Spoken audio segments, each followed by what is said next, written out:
Good morning, everyone. Welcome to today's hearing. Today I'm here, as usual, with my fellow panel members, Ms. Istefan and Mr. Akbor. Good morning.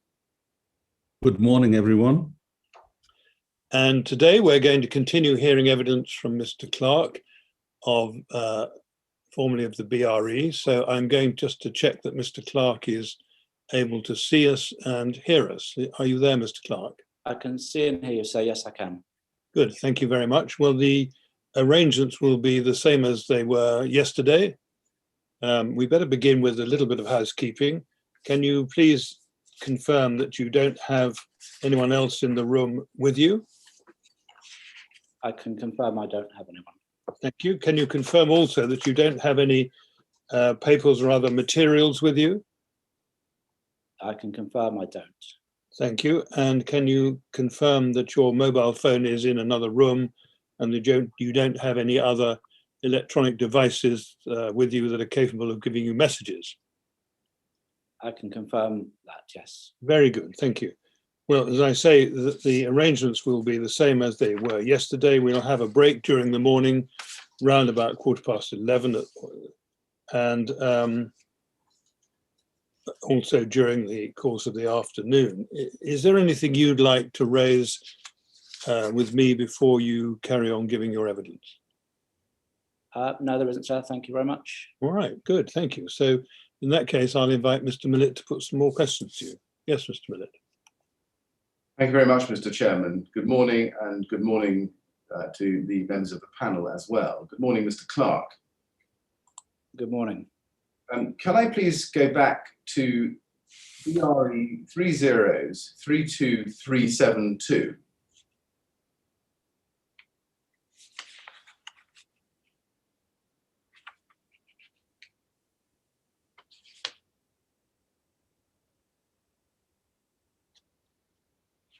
BRE 3032372. This is the first page of the delivery notes we looked at yesterday together, Mr. Clark. And can we go to page 3 in that list? This is the FGF delivery note. If we could expand it, please, so it fills the screen.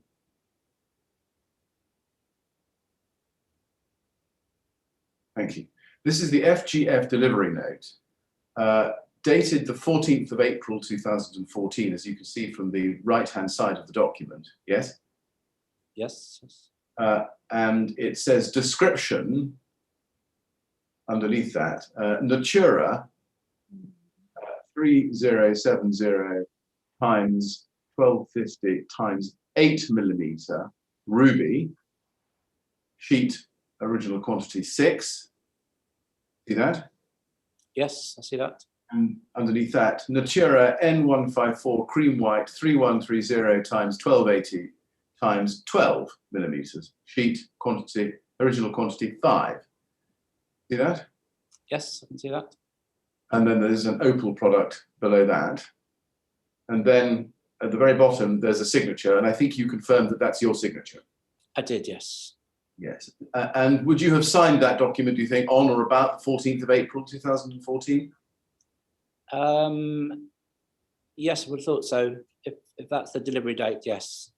And where would you have signed it? In your office or in the burn hall or somewhere else? As I had a forklift license, it may have been that I'd offloaded it myself and signed for it in the burn hall. Did you, when you did that, did you check what you were signing for? No, it was usual practice that the material would be offloaded and placed by the work area of the client, and then the delivery note usually would be just left with the materials. And what would happen to the delivery note after that?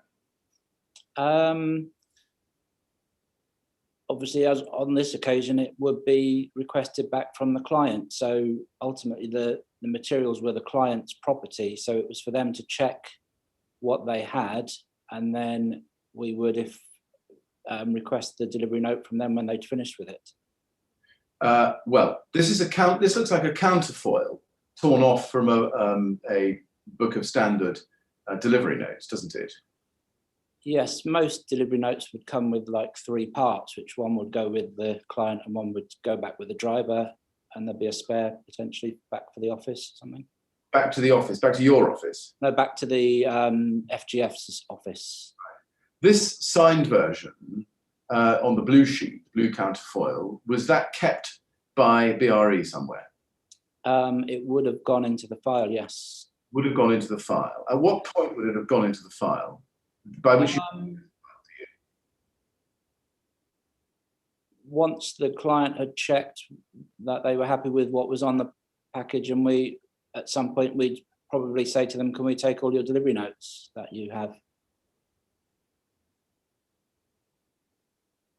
Was there any, did you have any ability to check this document after delivery of the materials identified in it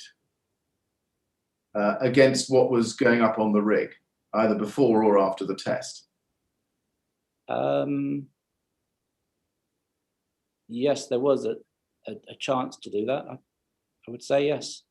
And how would you go about that?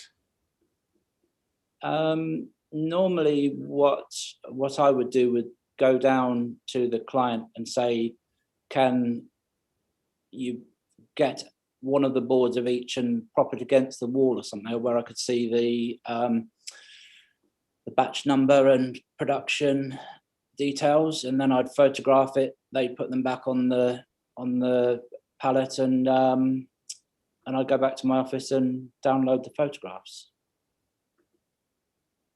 Now, you told us yesterday about a conversation you had with Mr. Roper about the ruby panels on the rig.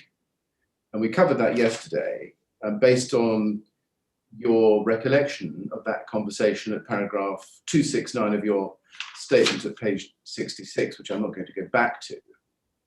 My question is this: when Mr. Roper told you that the Marley Eternit ruby panels were used because of a shortage of white panels, did you go and check the delivery notes you signed to see what it was that had been delivered? No, I would say not. Why was that? Because I had no reason to. It's just to my understanding, it was the same panel but just in a different colour. Right. He didn't indicate at any point that he was using 8mm boards. My assumption was they were all a pack of 12mm, and that's why the question didn't come up. But you had signed the delivery note, which we've just seen, identifying the ruby Eternit panels as 8mm, yes? Yes, I did. But what you need to understand is that that pallet could be offloaded. The panels could be at the bottom. These panels are 2-person handling requirement, and it wasn't common practice for BRE to offload and manhandle clients' material in that way. When you signed the delivery note for the ruby 8mm panels, did you make any inquiries as to why those panels had been ordered and what their proposed use was? No. Why not? Because I didn't check the delivery note to say, oh, hang on, you've got an 8 and 2 and a 12, 2 12s. Why is that? It would have been, the driver would have turned up, we would have offloaded it, signed the delivery note, put the material by the test facility for the client, and gone about the rest of the work we had to do in that day. Was there no system in place at the BRE whereby somebody would assemble the delivery notes, identify what had been delivered, and check against what was going up on the rig? Not in that formal way, no, because ultimately, as I said just now, the material is the client's material. Yes, but it's being used in your test. It is, yes, but as I say, yes. Yeah. And it was, sorry, I don't want to overspeak. Yes, and it was invariable practice of the BRE when producing a test report or a classification report to state with precision exactly what had gone up onto the rig, wasn't it? Yes, yes. And therefore, would it have not been the practice of the BRE at the time to identify precisely what the rig was comprised of in those reports by reference to the delivery notes, identifying the materials? Yes, I agree. Yes. Yes. And in this case, this was an oversight that the distinction between the 8 and 12 wasn't made. And I think I admitted that yesterday. Yes, I'm just trying to work out how that lapse could have come about. Can you tell us? As I say, what you need to understand is that the burn hall was a very busy place. We would have something in the order of maybe 10 people in on any one day. We could have 4 or 5 deliveries from drivers directly to the hall. We could have stuff coming in from goods in. We could have people testing, preparing. So it was a very busy place. And it wasn't the position that we were there every single minute checking everything that the client did minute to minute. It was a very fluid and dynamic hall. You told us yesterday that, and indeed it's in your statement, as I've said, that you had a specific conversation with Mr. Roper about why there was a ruby, a band of Marley Eternit ruby coloured panels there. So you did have a specific conversation about it. Given that you had a specific conversation about it, can you explain why you neither checked the delivery note you signed only the previous month, a few weeks before, nor identified the band of Marley Eternit ruby panels in either of your reports? The short answer is no, I can't. You see, the suggestion I feel bound to make to you is that you knew very well, not only, as you accept, that the ruby panels were present, but that they were 8mm. No, until it was pointed out to me that that was there, and then subsequently checked the delivery note, it wasn't discovered. And I'm not wanting to push blame onto other people, but the process at BRE was that these test reports and the file was checked by other people. 3 other people had seen this, and again, nobody else had spotted that. And as I said, had I seen that, I would have immediately stopped the test.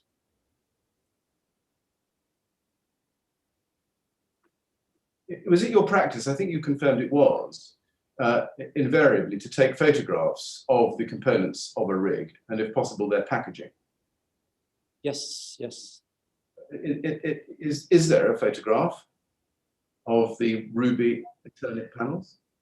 I can't recall seeing one, no. Again, another departure.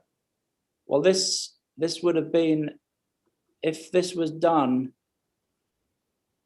while I was out of the office, then it would have probably, I would have done it as they were putting the system together. So if I wasn't there, one of the problems was that I wasn't always able to rely on people to do things if I wasn't there.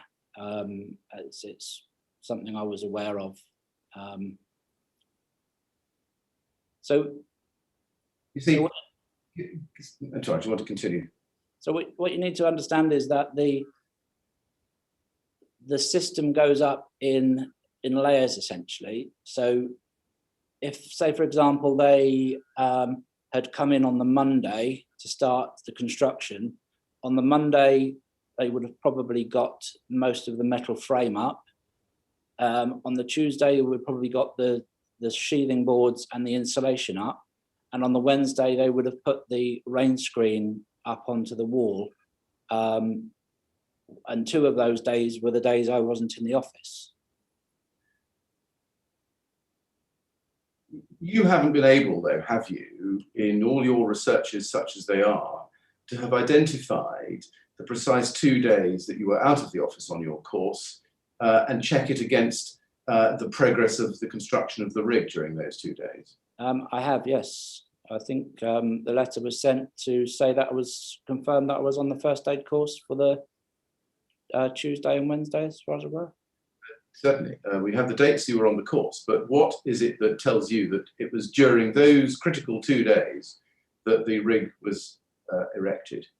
So the practice would be that we would say to the client that we need to have the rig completed by at least one clear day before the test. So the rig would have needed to be handed over on the Wednesday, because I think the test was on a Friday morning. So they would have completed the rig by Wednesday afternoon. We would have instrumented it on Thursday morning and tested Thursday, throughout the day on Thursday, and tested it on Friday morning. So that's the way I would have seen it was going. Yes. My question was, have you actually checked what you say would have happened against any contemporaneous documents? I don't think there's anything that says that was the exact timings, but having done this for a number of years, that was very, very common practice, and I can't see why it would have been different on this day. Now, given you signed for the 8mm Marley Eternit Ruby panels, when you looked up, having had the conversation specifically about those panels with Mr. Roper and asked him why they were there, didn't you notice that there was no indent in the facade where those panels were, but they were at least flush and in fact had an overhang? No, the only comment that we made was either the difference between the colour and the potential reaction to fire classification they may have, and some comment about how it wasn't a very good build. It was very poorly put together, I thought. You see, if there was nothing behind the 8mm ribbon of ruby panels at the second level thermocouples and at the top of the rig, then there would have been a differential, wouldn't there, between the 12mm panels, the white ones, and the 8mm ruby ones by 4mm, wouldn't there? There would, but as I said to you yesterday, you can't see that from the floor unless you go up on access platform. You wouldn't be able to see that from that distance. You would have noticed, surely, that there was a 4mm indent going in where the Marley Eternit Ruby panels were. I think had I had reason to go up there, then probably yes. But if I'm in a position where I'm running around getting the test ready for the next day, it's something that obviously wasn't seen at the time, and because I wasn't aware that there was this differential thickness between the panels, it wasn't a question that would have come to my mind. Well, somebody at the BRE, if not you, would have noticed that there would have been this 4mm indent had there been nothing behind the 8mm panel. Somebody would have noticed that and brought it to your attention. Is that not right? I think they would have done, but nobody did. There was. Can I just interrupt for a second? It just occurs to me that Mr. Clark has said that the instrumentation would have been fitted on the Thursday. Is that right, Mr. Clark? That was the usual practice, yes. And would it be necessary for someone to be up at that level in order to fit the instrumentation? There would have been, but in that case, it more than likely at that stage wasn't me. All right, thank you. Yeah, I'm sorry, Mr. Miller. Yeah. Who would it have been? We had an apprentice who was quite new, so he was working with my colleague. I think on this project was a gentleman called Simon Barrow.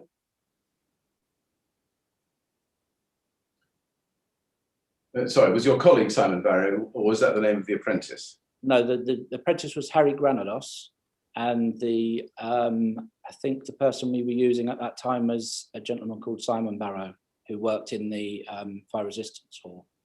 And have you any reason to think that either of those people would not have reported to you the fact that there was something behind the 8mm ruby panels?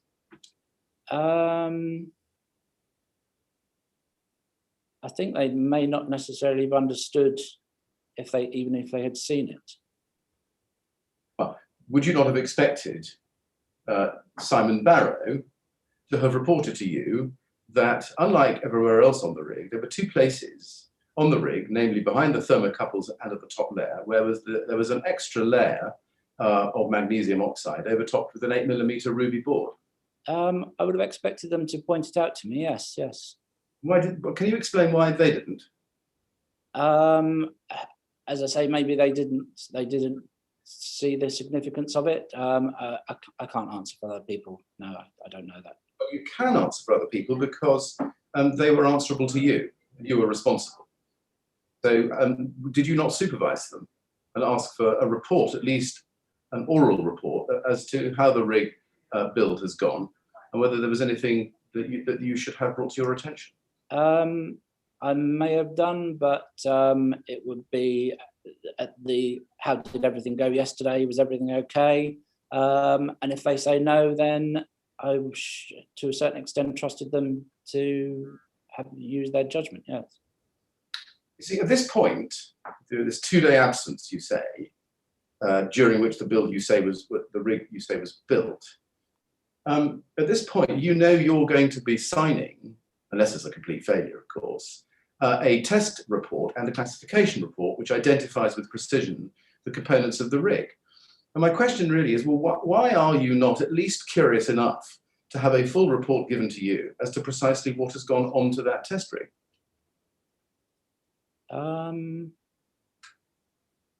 I think in a way that was said yesterday, we're probably too trusting in what the client has told us is going up, I think.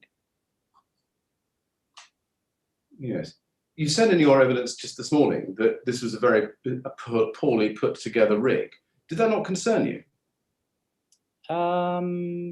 Not necessarily. It's the client ultimately is the person who puts together their rig. If they're not controlling the quality of the construction from their subcontractors, then that's down to them.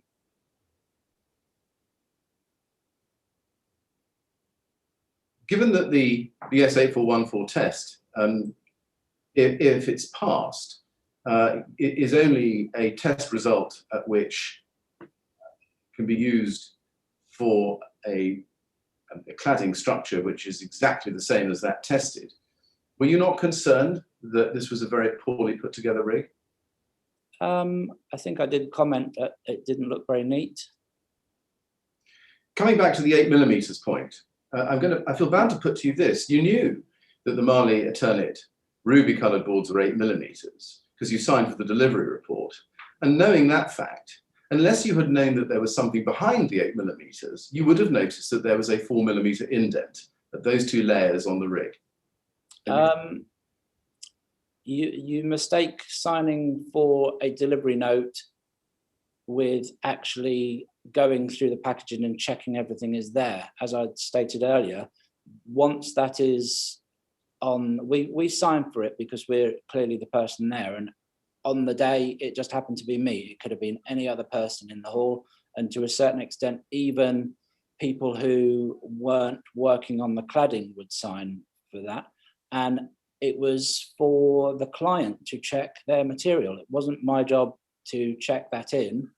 As I said earlier, it was missed that was an 8mm. So as I didn't know it was an 8mm at the time, I didn't think, well, hang on, why they've got an 8mm? Because my understanding was the whole system was 12mm overall, not with this 8mm ruby coloured board. Now, let's move to after the test. Mr. Roper says in his evidence, and this is day 71, page 128, lines 4 to 6, we need to go to it, that after the second test, generally there's a period of 2 or 3 weeks where the rig is deconstructed. That's right, isn't it, I think? We normally try to get them to do it very quickly, but I think for some reason he couldn't get Simco to come back. Straight away? And although you were away at a first aid course, as you told us, while the rig was being installed, you would have seen it being dismantled, yes? Again, I can't recall what.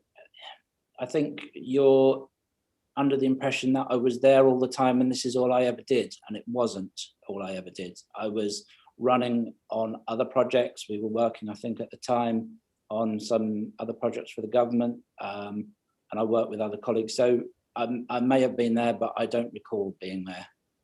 How many rigs does the burn hall accommodate? 4.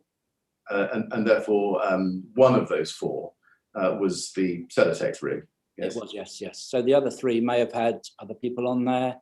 At the time, I think, around that sort of time, we were doing other projects for the MHCLG. So there was a lot going on in the hall, and I wasn't specifically concentrating just on one project.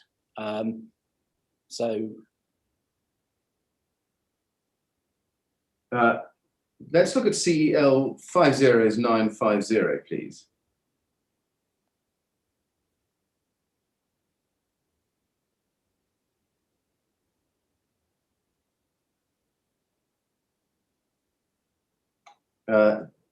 This is a photograph sent by Patrick or Patch Jones of Simcoe to Mr. Roper. And Mr. Jones was responsible for the strip down of the rig. Now, we can see from this photograph that it was clearly taken during the strip down because we can see the fire damage. Yes. And there's an email dated the 19th of May 2014, given that the test was on the 2nd of May, whereby Patch Jones sends Mr. Roper this photograph.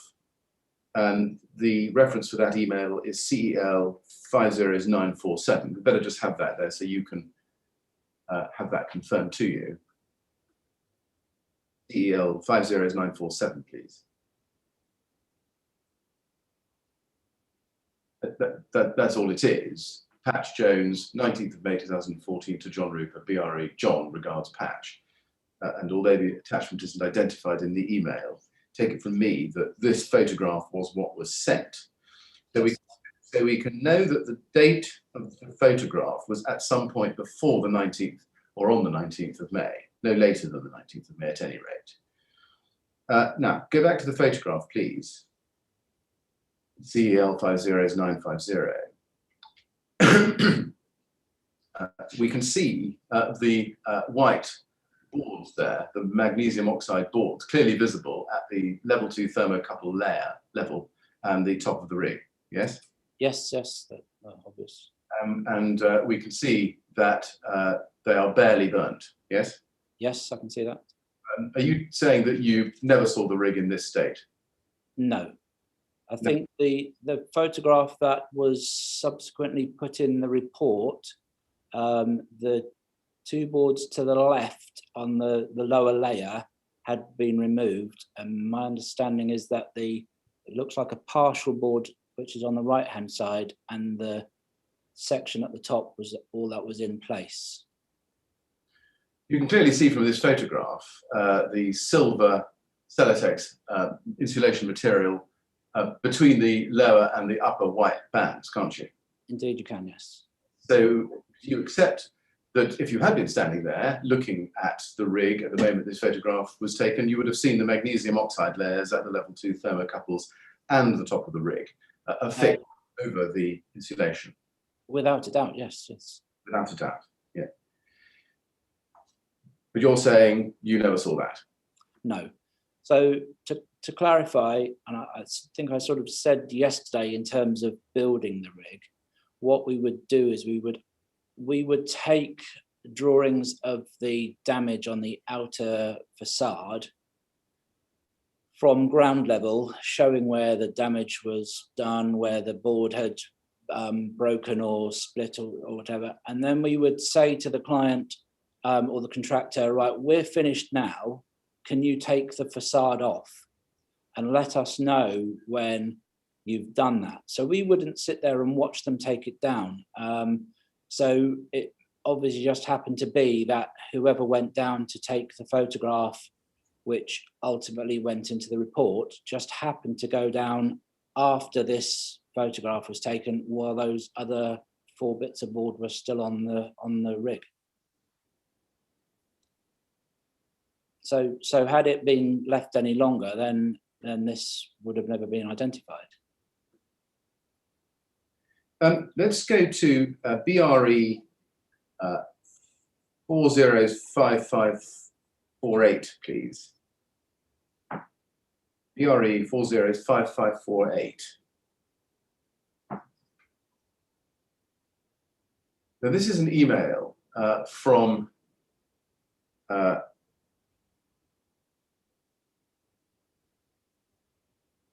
yes, I'm sorry. I'm so sorry. That's the first page of the email run. I'd like page 6 of this document, please.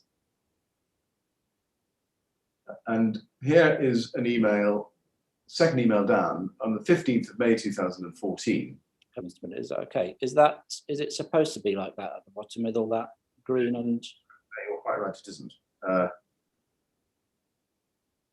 And indeed, it's like that on our system. I think, in fact, all I need from this is the passage in the text we can see. Okay. Well, in fact, we can't see it. Actually, we can see the first sentence.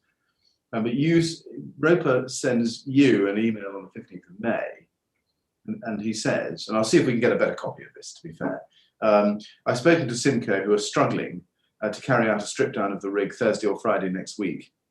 If I instruct Patch installer to strip down on Monday without me attending, would this be okay? And we can prevent as much as possible our competitors being in the hall at that time. Also, would it be possible for you to a couple of images once the guys have removed the facade, so we have something on file which shows insulation? Now, the critical words are omitted, I'm afraid, because of the green smudge, but they are below and above fire break.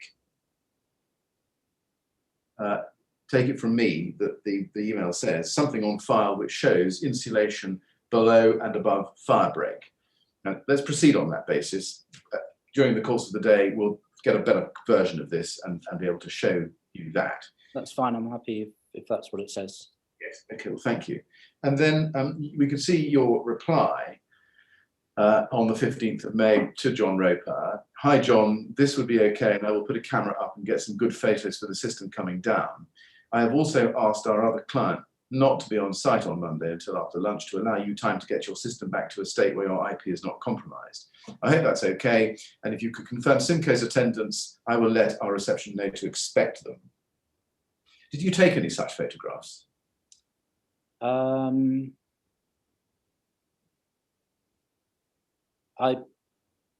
probably would have instructed somebody to. I can't recall.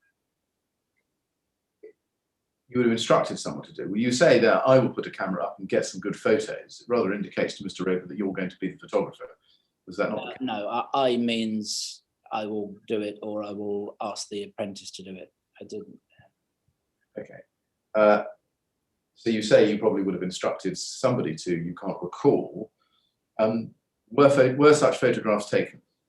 They would have been taken as part of the requirement for the test report, yes. But as I said earlier, we tended to do them in batches. So as the external rain screen came off, the pictures would be taken prior to that, and then we would take the insulation layer after that, and then we would then take the cement particle board. So they would be done in a specific way, but they wouldn't be like every single time somebody took a board off, we would take a photograph. They would be done. Yes, so there would be photographs of what was underneath the external rain screen once it came off, wouldn't there? Indeed, yes. Where are those photographs? Have you seen them? I haven't seen them, no. Given that this was the process that you would have, you say, undertaken, either yourself or through somebody else on your instruction, can you account for the absence of those photographs? when I say I haven't seen them, they weren't given to me as part of this exercise, I don't think. One of the problems, and I think I said yesterday, was straight after the fire at the Grenfell Tower, for some reason, all of the data pertaining to the whole of the cladding was locked down, and I understand moved into another area on the BRE server. So from there, from that day, I've never had access to anything other than what I was provided by BRE or the inquiry. At the time, though, you were asked by Mr. Roper to take photographs, and you said you would, or you would arrange for those photographs to be taken, and you've explained the process.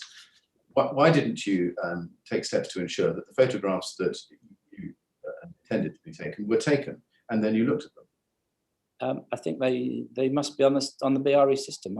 As I say, I haven't had access to that since 2017, and as far as I am aware, I wasn't provided them as part of the exercise for this inquiry. Did you not check at the time to make sure that you had in your hands the photographs that Mr. Roper wanted? I can't recall. I more than likely did, but I can't recall. But We'll come later to photographs that found their way into the draft report. Let's go back to Mr. Roper's evidence. Can we go, please, to day 71 at page 128?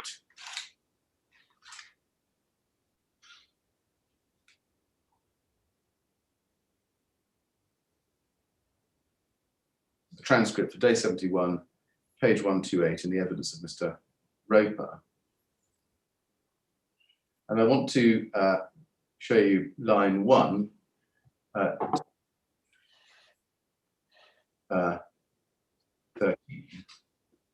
Question, did you think that they had not referred to it in their draft because they'd not been told about it, or because Phil Clark had kept it a secret, or some other reason? Now, just pausing there, that's a question relating to something later on.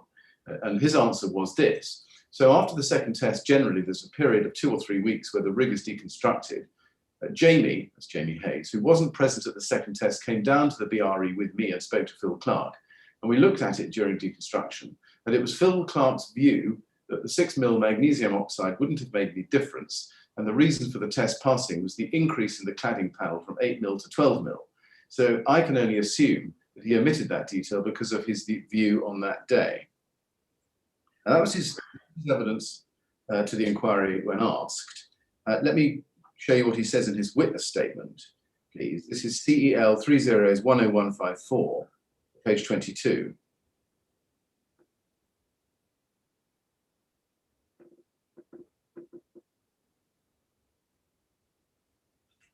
And it's paragraph 67 on that page. And he says in that paragraph, I'll read the whole paragraph to you. At a visit to the rig after the second test, I recall a conversation between PC, that's Phil Clark, at the BRE, and JR, that's John Roper, where when asked by JR, PC agreed that the rig had passed the second test so easily that he suspected that it would have passed even without the additional material, just using the thicker cladding. Now, just pausing there, the additional material is or includes the 6mm layer of magnesium oxide. He goes on, my recollection of the conversation is that it was led by JR, and PC's opinion in this regard was expressed in agreement with JR. We were on the second floor in an office looking down at the second test rig.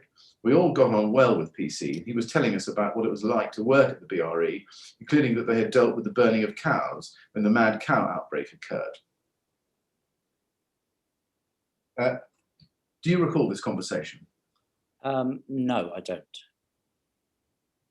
Do you deny it happened, or do you simply not recall one way or the other? I don't ever remember meeting Mr. Hayes, Jamie Hayes, after the first test, to such an extent that, a bit like Mr. Evans, I had to go back and rewatch the video to actually even find out who he was. And I can't recall ever meeting him other than at that first test. The other thing is that in that statement, there are at least 3 things which are incorrect. Let's identify those then.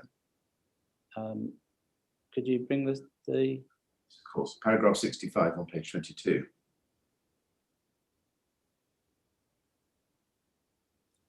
So the first one would be, if from my point of view, is if I didn't even know who Jamie Hayes was, so I don't understand why I would have had a conversation that he alleges with somebody I didn't even know who he was, if I was trying to keep something secret. It was at that time very rare that we took people upstairs, and where he says we were on the 2nd floor of the office looking down on the test rig, well, we didn't have an office on there, and the building is only a 1-story building, so I don't understand where he thinks he was on a 2nd floor looking down at a test rig. And the only room that you could see that from was a tea room, not an office. The only thing he's got right there is that I may have mentioned not necessarily to him, it might have been in the first test, about the mad cow, and he's just remembered that and used it as a prop to keep this argument up. Do you deny ever having a conversation with Mr. Roper after the test about the use of a magnesium oxide panel at the level 2 thermocouples and at the top of the rig? Yes, I do. Yes, categorically.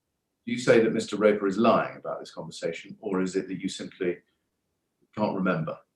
I would say he was lying. I cannot ever remember meeting Jamie Hayes other than at the first test.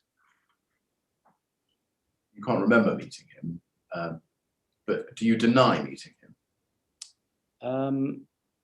As much as not remembering is a denial, yes, I do deny meeting him. It's not. See, that's the difference. Sorry, say again? It's not. It's not the same. Can you swear you never met him? On that day, I would swear I never met him. No, I have absolutely no recollection of that conversation or meeting him. Mr. Millett, I think we just better clarify one thing, because the witnesses referred more than once to meeting and having a conversation with Mr. Hayes. I think I'm right in saying that what is referred to in that paragraph is a conversation with Mr. Roper. Indeed. So, Mr. Clark, what Mr. Roper is saying in that paragraph of his statement is that you had a conversation with him, Mr. Roper, not after the 2nd test, at the BRE Burn Hall. Just want to clarify that. Yes. Again, that I don't ever recall, and I deny that conversation took place. Right. Thank you. Mr. Chairman, to be fair to the witness, as Mr. Roper's evidence, his oral evidence, was that Mr. Hayes was present during such a conversation. So we have that evidence. Let me just put it to you then squarely on the basis of Mr. Roper's evidence. Day 71, page 98, please.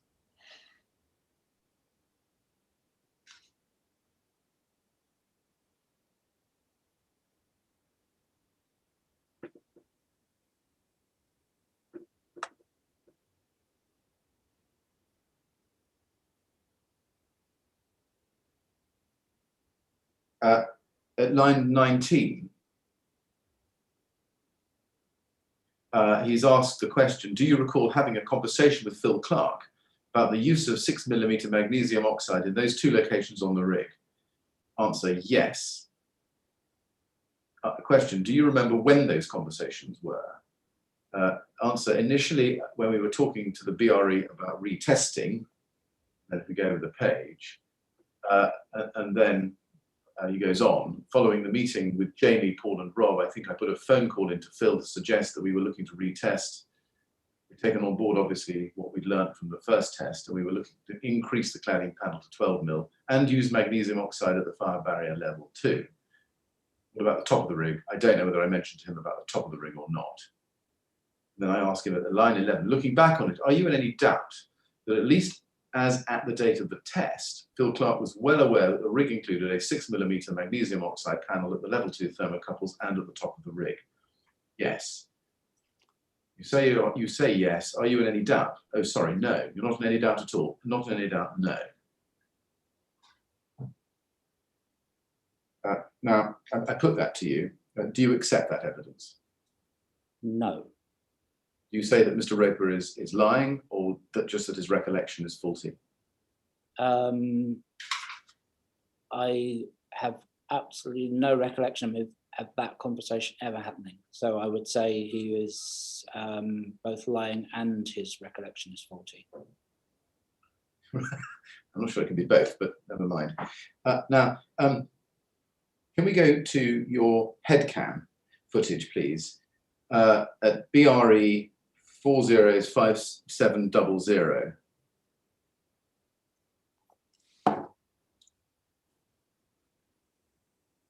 And I'm going to do rather the same exercise as we did together, Mr. Clark, with the February test. We're going to look at some of the extracts from the head cam of the May test and compare it with the transcript. Yes? Yes, yes. Can I just ask you before we get into the detail, was the use of a head cam standard operating procedure at the BRE at this time? It wasn't standard operating procedure, but I thought it was prudent to do it. And I think we'll look at it when we visit the Kingspan test, because one of the problems we had was if we were in a position where a decision was made, we had incidents where clients had then subsequently questioned something, and I just thought this was a useful memoir for myself, and also it just was a useful thing to have. So it wasn't standard operating procedure, but it was something I had personally adopted.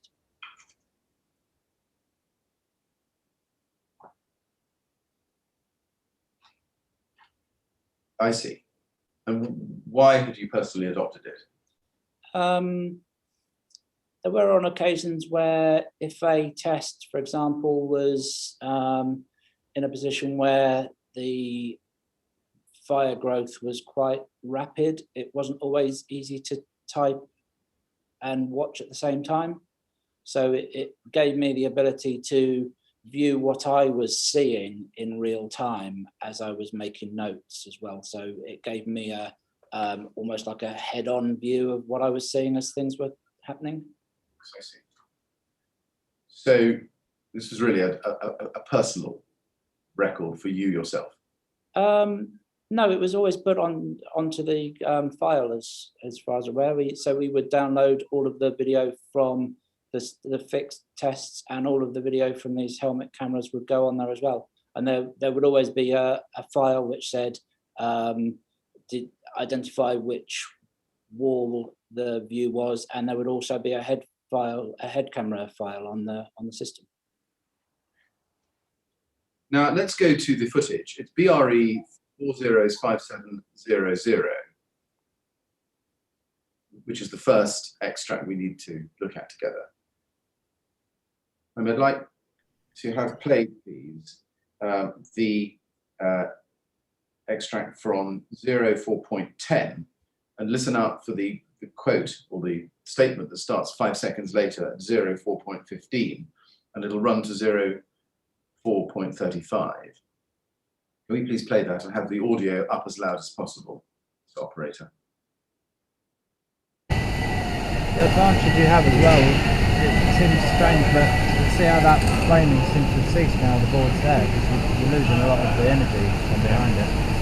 And the other thing as well is something that's quite big behind the board, because it extends the flame lengths. It's much bigger when the board falls away.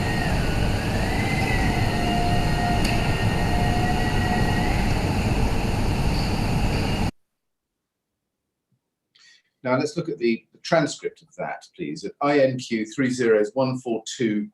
30142118, page 3.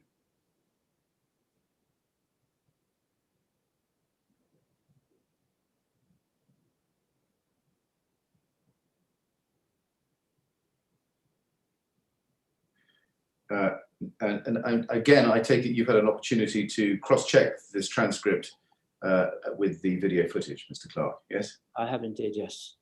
And can you confirm you are male speaker 1? Yes, from the advantage you have is yes, I would. Exactly. Let's look at that.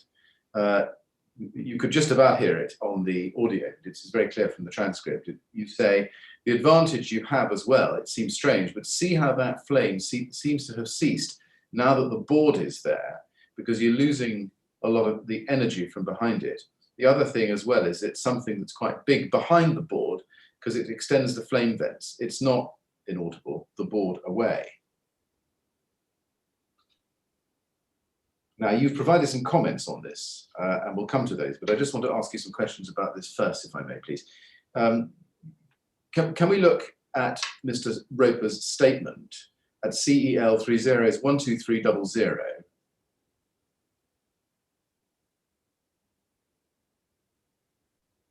And I'd like to look at paragraph 4.2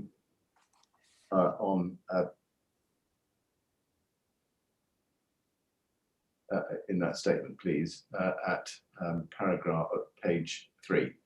This is a statement of Mr. Roper's, which I should just tell you he provided to the inquiry after he'd given oral evidence to the inquiry in November. And it's a statement that you can see from page 6, if you just go to that so everyone can see it, dated the 14th of January of this year, 2021.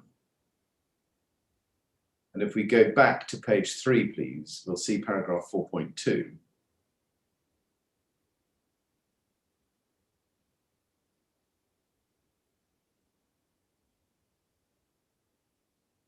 And he says, in regard to BRE 405700, it is my view that the statement made by Mr. Clark at paragraph 17, the penultimate paragraph of male speaker 1, which is what I showed you, is a reference to the 6mm magnesium oxide board. This is because he refers to the advantage you have as well. It seems strange, but see how that flame seems to have ceased now that the board is there. Clearly, whatever is being referred to was not installed on the rig at the first test, but is present for this second test. As a result, given the context, this leads me to conclude that this was a reference to the 6mm magnesium oxide board. Now, I just want, before I put this further to you, just explain his references in his statement. BRE 405700 is the video, and the transcript is the one we've just been looking at, INQ 3012142118. And just for the record, the next video we're going to look at, BRE 405701, has an associated transcript at INQ 30142119. And the third video clip, BRE 405702, is the video with the transcript associated with it at INQ 30142220. Now, I've read all that into the record so that people can see that for themselves. I've shown you paragraph 4.2 there on the screen, and he says that he understands that the comment about now that the board is there refers to something that wasn't present at the first test. And in its context, his conclusion, looking back on the conversation at which he was present, was that that was a reference to the magnesium oxide layer. Do you agree? No, I don't. Agree.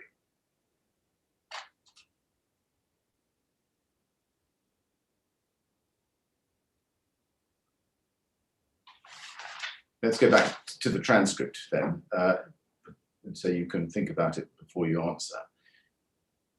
INQ 30142118.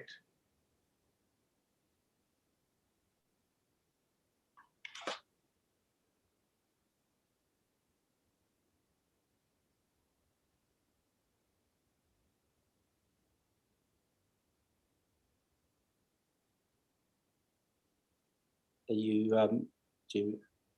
want me to answer the question? Sorry. Yes, I'm inviting you to tell us why you don't agree with what Mr. Roper has told us in his second witness statement by way of his conclusion.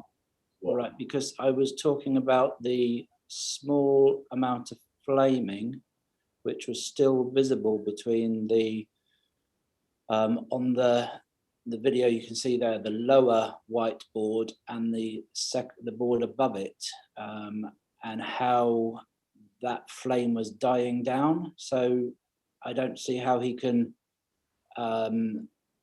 get that from that layer where the magnesium board was an extra 1.5 to 2 meters above where the flame was that I was talking about.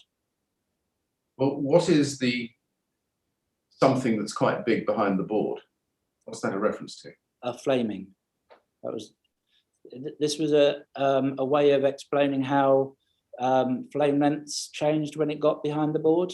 But obviously, if you've lost the board in front of it, then that energy is dissipated to the local environment as opposed to heating up the material which still has the board in front of it. So that was the discussion there. It was no way to do with that layer where the ruby board was, because the fire wasn't even at that level. So you say, do you, that the reference to the something that's quite big behind the board is a reference to flaming vents or flame lengths? Flame lengths, yes, flame lengths.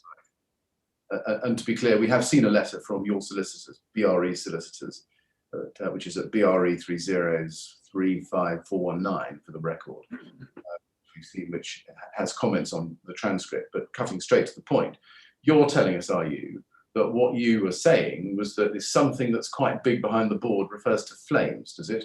Or yes, yes. So if you could bring, is it possible you could just bring the still of the video back?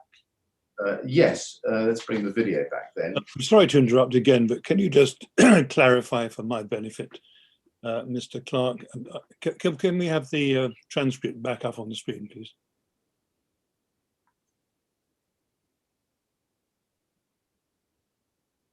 Thank you very much. You can see in the second line the words, "now that the board is there." When you refer to the board, can you just make it clear what you're referring to? Yes, sir. That's the rain screen facade board that is still visible. Maybe it's probably not the most eloquent conversation I've ever had, but so it's referring to the rain screen board, sir. And why did you say now that the board is there? Can you recall? I don't know. It was just speaking a general conversation. Yes, all right. Thank you very much. Yes, I'm sorry, Mr. Millett, on you go. Yes, thank you, Mr. Chairman. Well, let's then go forward. BRE.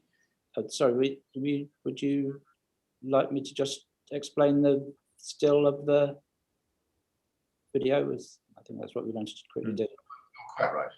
Sorry.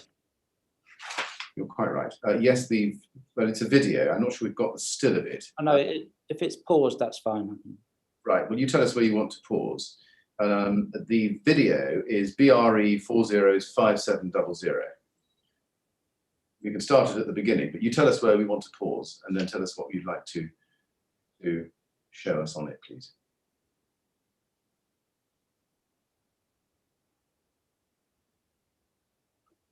And I'm afraid, my fault, I should have given a trigger warning earlier on that there are flames, probably smoke.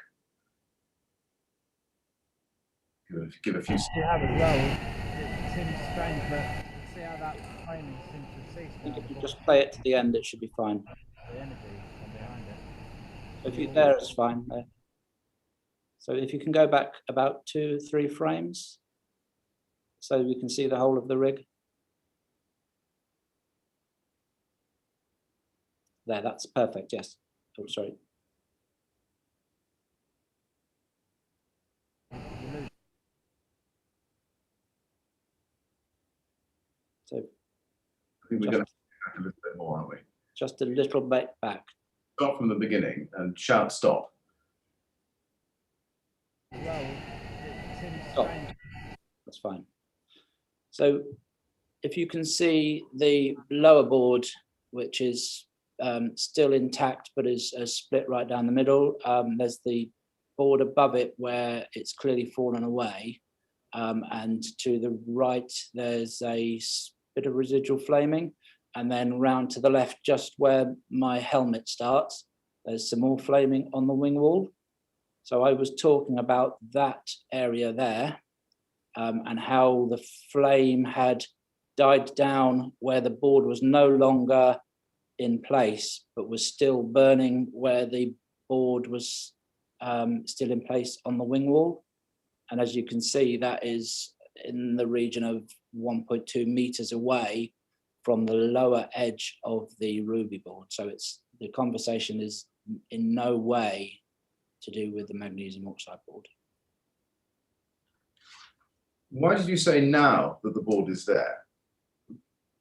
I think it was just a poor discussion, really. Now, there was no reference in the word now.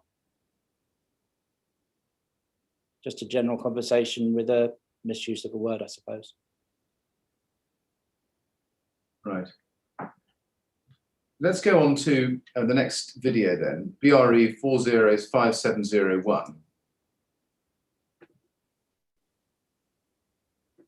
And let's play from the beginning to 30 seconds in.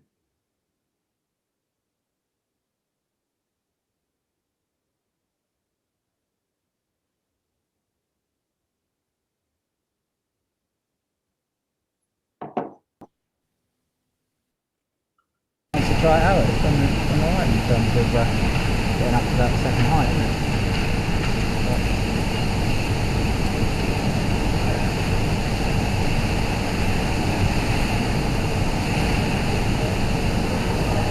Nothing in the standard that says you actually have to test the barrier in terms of that level, so if it's not got there, then it's an advantage.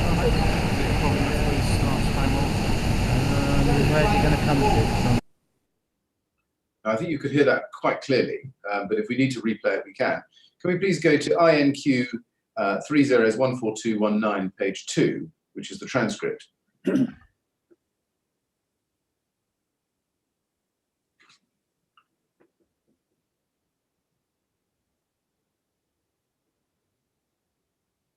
And you can see male speaker 1, and again, that's you, isn't it? Yes. You say, to try it out, it's done all right in terms of going up to that second height, isn't it? Nothing in the standard that says you actually have to test the barrier in terms of that level. So if it's not got there, then an advantage. Now,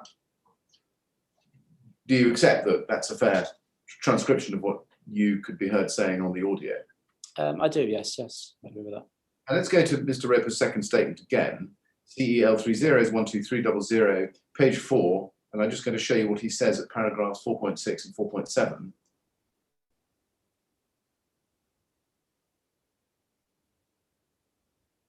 4.7. He says, in relation to this audio, I understand, this is paragraph 4.6, I understand his references to that second height and level to refer to the level 2 fire barrier and his assessment that the fire had not reached the point on the rig at which the 6mm magnesium oxide board was present.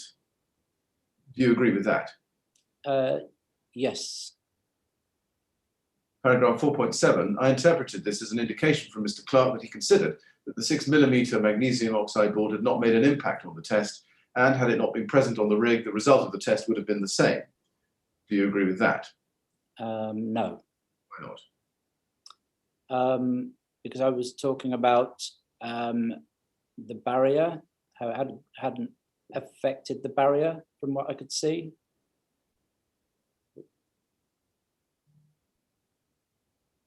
So I think this refers back to the first test where the board that sat over the intumescent barrier had pulled away, and it was basically saying, look, it didn't even get to that level, so it didn't even impact on that. I think yeah, so it was that. But just while we're on this point, do you accept that you are giving advice as we go through the test, a sort of running commentary about how the test is going from your professional viewpoint to your client? I don't understand how advice in what way. You're giving them the benefit of your professional opinions about how the test is going, for example, by saying that there's nothing in the standard that says you've actually got to test the barrier. It was a general conversation post-test, not advice, no. Right. Let's go to the last of the video clips, please. BRE 405702. Now, the audio quality, I'm afraid, is not very good, but let's play from 30 seconds to 50 seconds. And the quote I want to ask you about, or section I want to ask you about, is at 36 seconds, so 6 seconds into the clip. Can we please show that?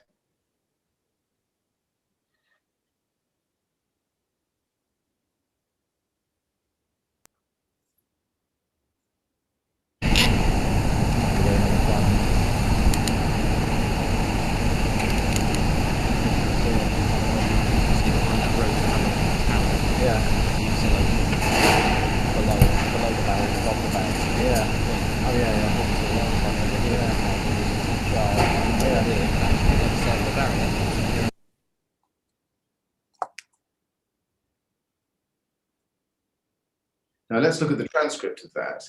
INQ 3014220.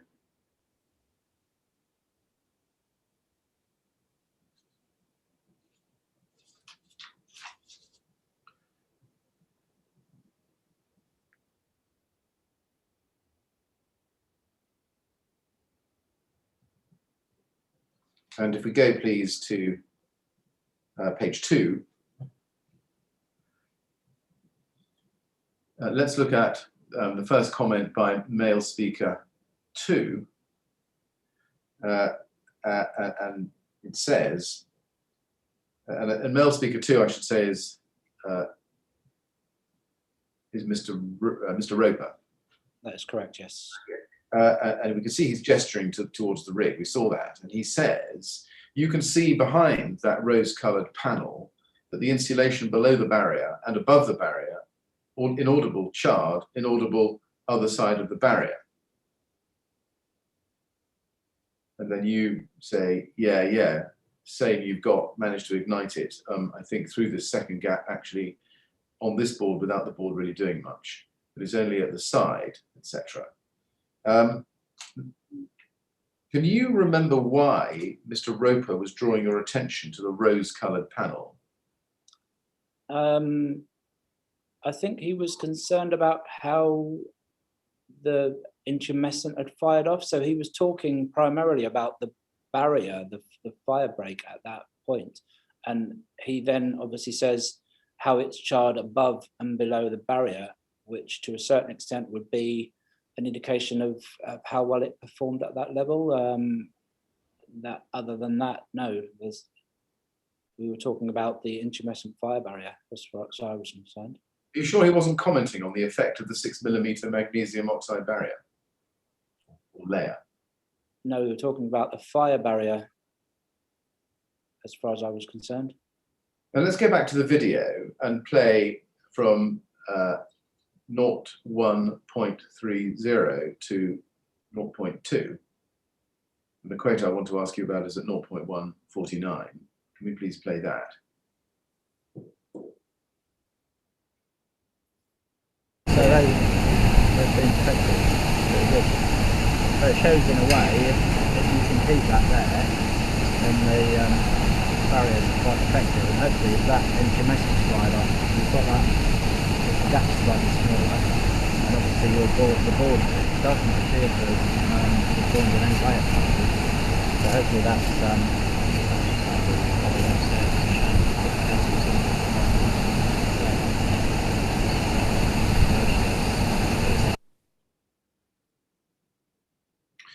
Now, not very clear, I accept, but let's look at the transcript. If we stay on this transcript, please, and go to halfway down page 2. You can see male speaker.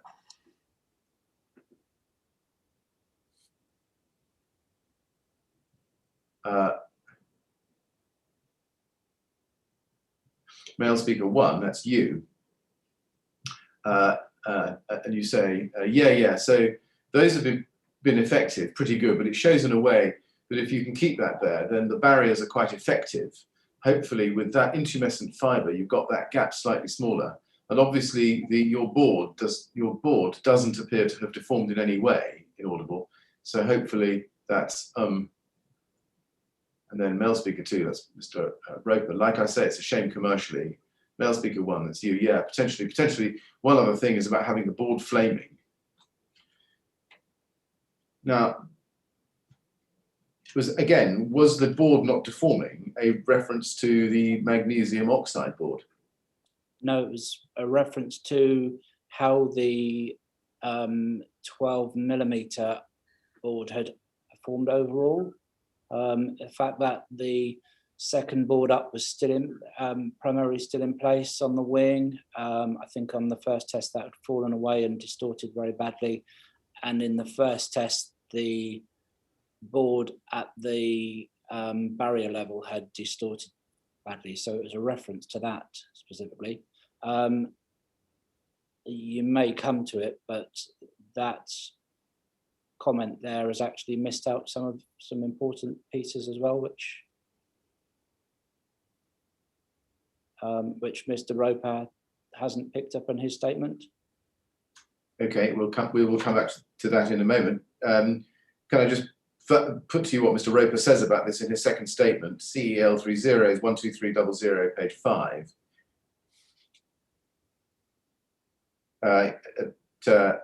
Paragraph 4.8 and 4.9.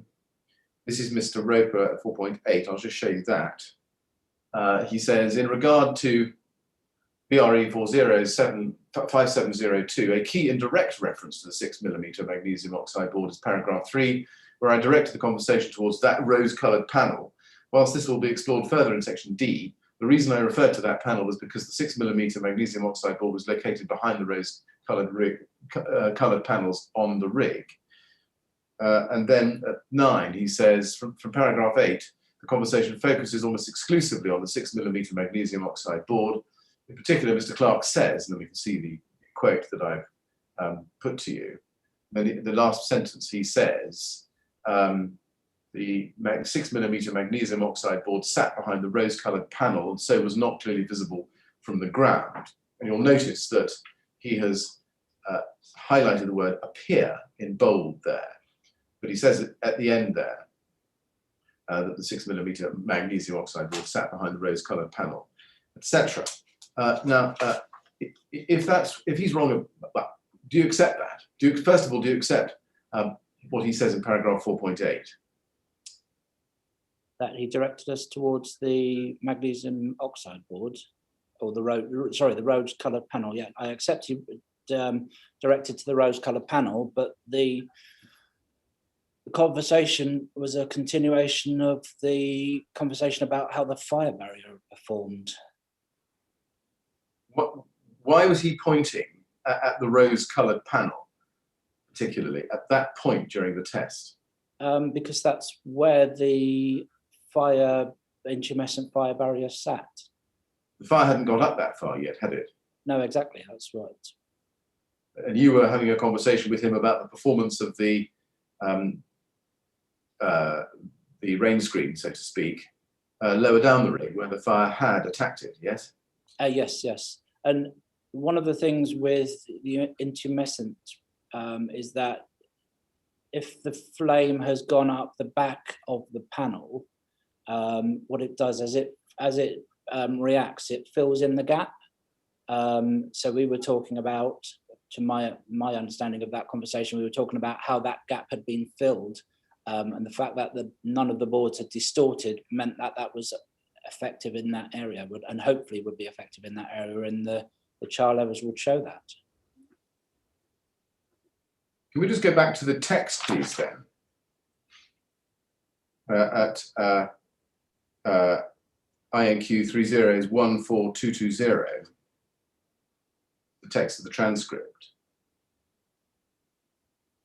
In the first reference I showed you, the top of that page, male speaker 2, Mr.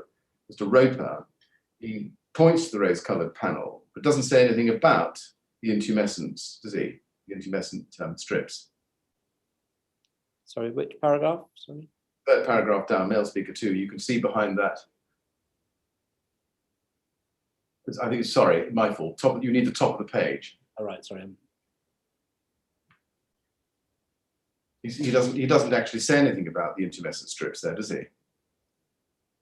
He says above the barrier, charred either side of the barrier. He's not saying, look at the rose-coloured panels. Isn't it interesting how the intumescent strips have worked? No, but that was the conversation we were having earlier about how they, yeah. And in the next part, you don't say anything which would indicate that you're talking about the intumescent barriers, do you?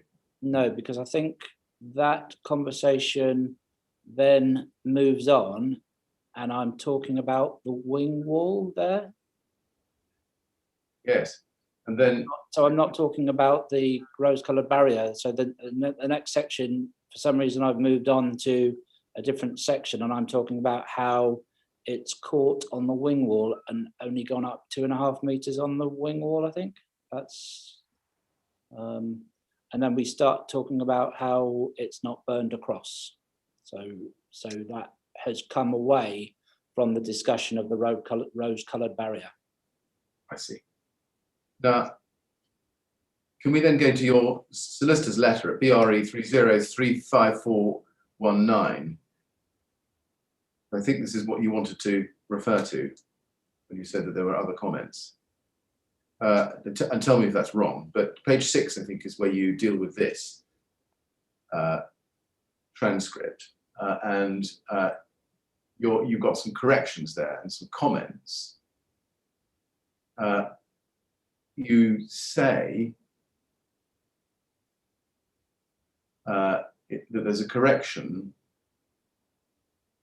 where Mr. Roper says, it's a shame we put calcium silicate behind it. And you say that's not currently recorded in the transcript, but can be heard clearly from the audio. And your comment is that you consider that this comment assists to explain what Mr. Roper was likely talking about in the subsequent partially audible comment currently recorded as it's a shame and commercially, and also potentially Mr. Roper's comment to paragraph 13 inaudible, we were being overcautious to begin with. The clerk understands that the potential cost of using calcium silicate for the sheathing board may make the system less commercially competitive to one which used cheaper magnesium oxide board or cement particle board as the sheathing board. So are you saying that this is actually a reference to the sheathing board and not the magnesium oxide board? Yes, standing and having that conversation, the way he was looking and said that, to my mind, it meant he was talking about the sheathing board, yes. But in fact, it's correct, isn't it, that BRE have recorded the sheathing board as being magnesium oxide? It is, yes, but I think in my first draft, there was something that later got corrected where it was calcium silicate board. I think at some point we may have had a conversation that thought that was it. And why would he be saying that it was a shame they'd used calcium silicate instead of magnesium oxide as a sheathing board, when in fact the sheathing board was, we know, magnesium oxide? Like anything in a conversation, you'll have a conversation with somebody and you sometimes occasionally misspeak, and reading that, maybe he misspoke, but at the time and listening back to it, my understanding was that's what he was saying, is that it's a shame we put it behind it, as in the insulation, because it's to us it's not very commercial. Isn't it a reference to the magnesium oxide layer behind the panels? I don't understand how that would be not commercial. Mr. Chairman, I note the time. It's 11:20. This is Yes. I haven't quite finished this exercise, but I'm not far from the end. But it's probably as wise to have a break now, if that's convenient to you. I think that would be sensible, yes. Now, I've had a little message suggesting that we may need to break for a little longer than usual for Yes. technical reasons. Mr. Clark, what I'm going to say is we'll take the break now. I'm going to say that we'll come back at 11:35, but you and everyone else listening should be aware that we might have to put that back a little depending on the resolution of the technical issues. So we'll get back to you either at 11:35 or as soon as we can after that. Okay, so thank you very much. Yes, Right. And please remember not to talk to anyone about your evidence during the break. indeed. Thank you. Yes. All right. Thank you very much.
Welcome back, everyone. We're going to continue now hearing from Mr. Clark. Hello, Mr. Clark, are you there? Can you see me and hear me all right? I'm here, sir. Yes, I can see you and hear you. Good. Thank you very much. Then when you're ready, Mr. Millett. Yes, thank you, Mr. Chairman. Can we then go to the video and play from 3 minutes to the end? This is the video we had before.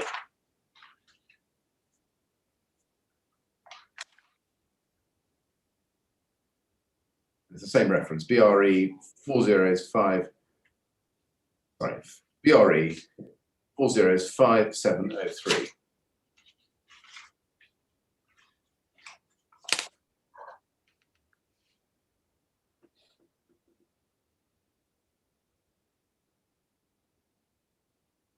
Sometimes is if you want to sort of get things done, but obviously you guys don't want to spend fortune doing every single iteration of it. So sometimes changing 2 things at the same time doesn't always necessarily give you an advantage, but obviously it's got to test. So you can just to see what happens. Yeah, no, exactly. Yeah.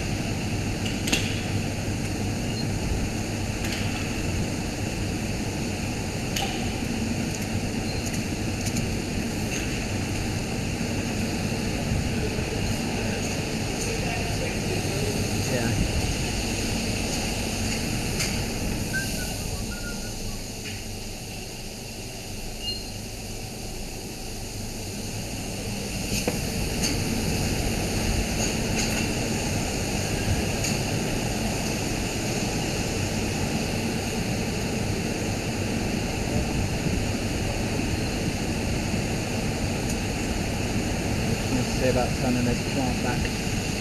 You're going to just knock that down in a couple of minutes. Are you knock that down in a couple of minutes? You're just going to let them know they can have the extract back. Yeah. Let me just get a photo actually before you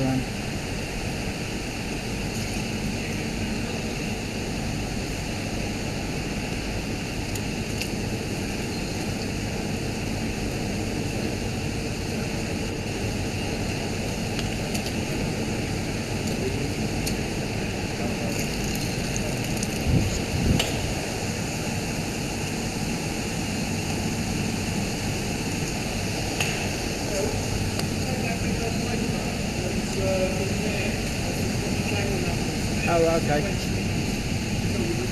Oh, right. Right. I think that was a good deal longer than we needed, but I don't think it matters. Can we go to the transcript, please, for the piece I want to ask you about? INQ 3014220, page 2, please.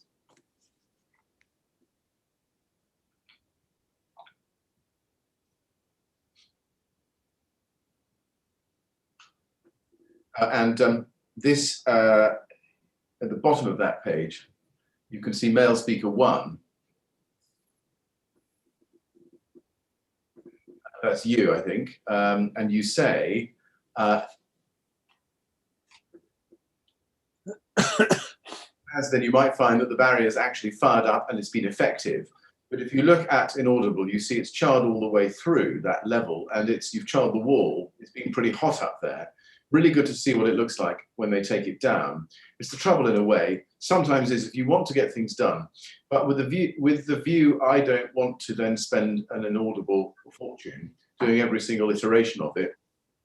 Sometimes changing 2 things at the same time doesn't always give you an advantage, but obviously for the cost of tests, certainly to see build-ups, just to see what happens. Now, why were you talking about changing 2 things at the same time? This is the scientific principle that if you change 2 key items, 2 key variables, you don't know which one has had a positive effect. So what I was saying is that this shows why you only change 1, which would be the thickness of the panel, and by changing 2, you don't always get what you think you're going to get, because then you don't know which ones has had the effect. What were the two things that were being changed to which you were referring there? No, I didn't say that you changed two things. I meant this is why you don't change two things at once. You say, so sometimes changing two things at the same time doesn't always give you an advantage. What were the two things that were being changed? I wasn't talking about two things that had been changed. I was saying that this is why you don't change two things. My understanding was only one thing had been changed. But why did you say, so sometimes changing two things at the same time doesn't always give you an advantage? You go on. Because it doesn't. I think this, in light of what we know now, then it implies that I was of the understanding two things were changed, but that is a basic scientific principle that changing two things in an experiment or a test is not advisable. Well, if you hadn't thought that two things had changed, what was the point of mentioning changing two things? I think it's this thing about the problem is when clients do things, they want to get as much as they can out of a test, and sometimes they would say, can we do this and do that and do this, and the advice would always be, no, you change one thing, you see how that has an effect, and then you move on from there. And it was just one of the things that you probably have to remember is, to my mind, this was only the second test that Jonathan Roper had ever seen. It was a conversation between myself and somebody who having a bit more experience. I was just trying to sort of say, look, scientifically, you don't change two things at once because you don't know what's had an impact. And that was the conversation. Why would you have needed to say anything about changing two things at once if you thought that only one thing had been changed, namely the thickness of the Marley Eternit white panels acting as the rain screen? Because I'm not saying two things were changed. I'm saying the scientific principle is that you don't change two things at once. Mr. Millett, forgive me if I come in at this point. Mr. Clark, just help me with this. It looks as though there had been some discussion about two things that might be changed. Do you know what those two things were? No, it's not a reference to that, sir. It's the conversation is the fact that clients try to get as much as they can for their money out of a test, and they would, given the chance, change five things to suit themselves and to get as many answers as they can. But that, to a certain extent, doesn't give you necessarily the answers you want. And the scientific principle, and what you need to understand is, my background has always been the science side of it as well as the testing. And as the comment for that was to a young person who's fairly inexperienced. I do understand the principle, and that was the only reason. Saying it was simply a statement of principle and nothing else. Yes, exactly, sir. That's correct. Okay. Thank you very much. Yes, Mr. Millett. Mr. Clark, why would the statement of principle that you don't change two things be applicable or relevant if you had thought at the time that only one thing had been changed? Because it's a scientific principle. You don't change two things at once. Yeah, well, E equals mc squared is also a scientific principle, but it wouldn't be relevant. Why was this principle relevant?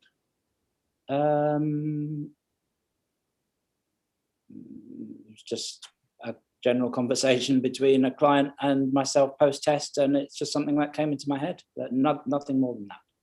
What was in your head, I have to suggest to you, is your knowledge that in fact two things had been changed, and the scientific principle you are imparting to your client here reflected that. No, I disagree. You disagree? It's easy to say that in hindsight because you know what was there, but in the post-test conversation, you talk about what comes into your head. And if I've always been one of these people who has been very keen to share knowledge with people, and I just thought it was something that would be useful to say. Had I known so many years later it'll be twisted in that way, then maybe I would have thought twice about what I said. But that wasn't the context of the conversation, and that wasn't what I meant. This, whatever else it was certainly advice you were giving to your client, wasn't it? It was the imparted principle.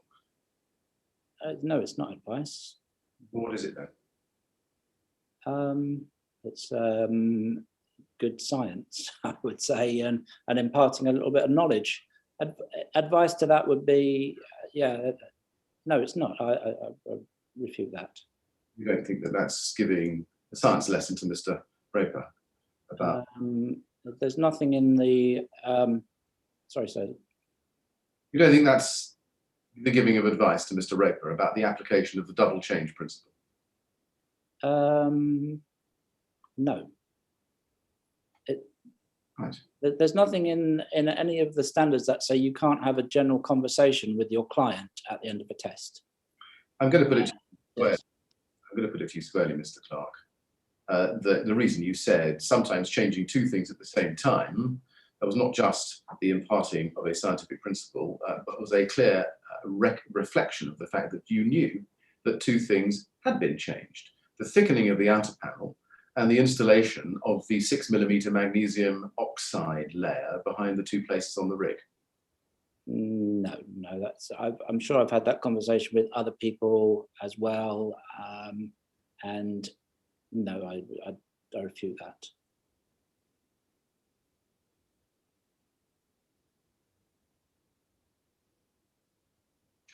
Can we go to page 66 of your witness statement? I'm so sorry. I need to put Mr. Roper's version of this to you.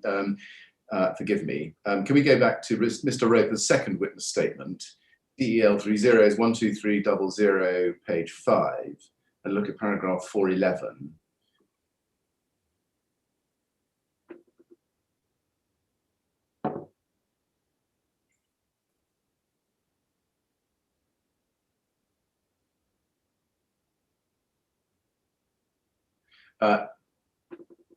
You can see that he says there in paragraph 12, Mr. Clark's then says, it's been pretty hot up there, really good to see what it looks like when they take it down.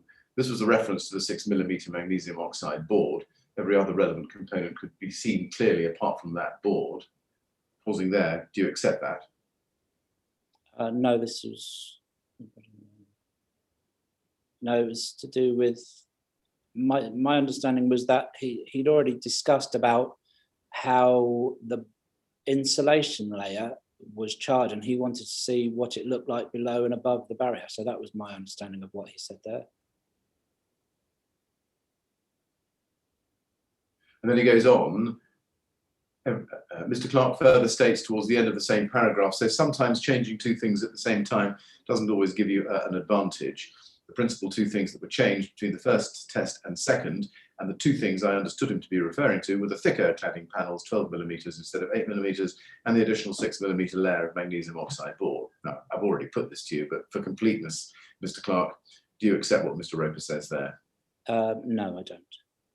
Now, can we then go to your statement, please, at page 66, and look together at paragraph 273. You are answering a question at 10K as follows, as you can see on the screen. Were you present during the test? Who else from the BRE was present? If you were present, what, if any, discussions do you recall taking place during the course of the test between which individuals?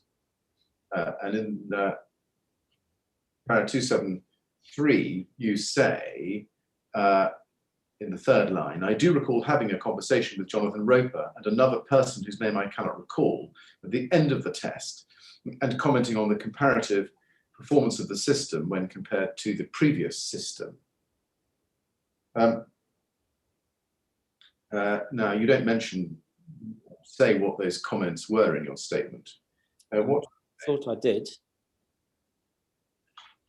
Well, you go on to say what you note, but what was the content? Tell us, what was the content of that conversation?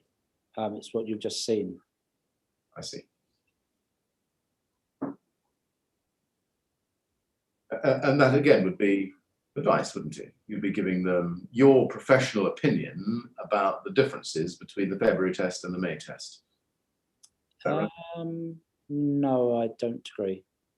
What was the point of the conversation that you refer to then about the comparative performances of each of the tests?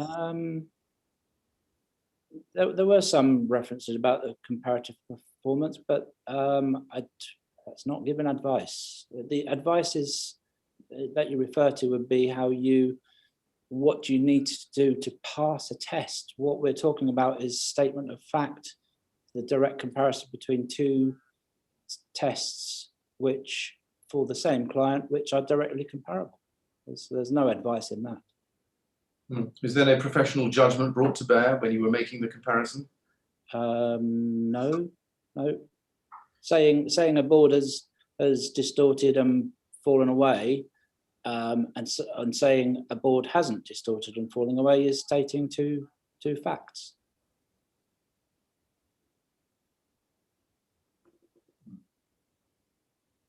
Yes, we go over the page, shall we? I mean, you say at the bottom there, having reviewed the test footage and the head camera footage, I note that I made, turn the page, a comment about the decorative facing along the lines of, there's nothing stopping you making a decorative finish. And I clarified that saying something like brick slips. That's advice, isn't it? It was a current continuation of the conversation where Mr. Roper had said it didn't look very pretty.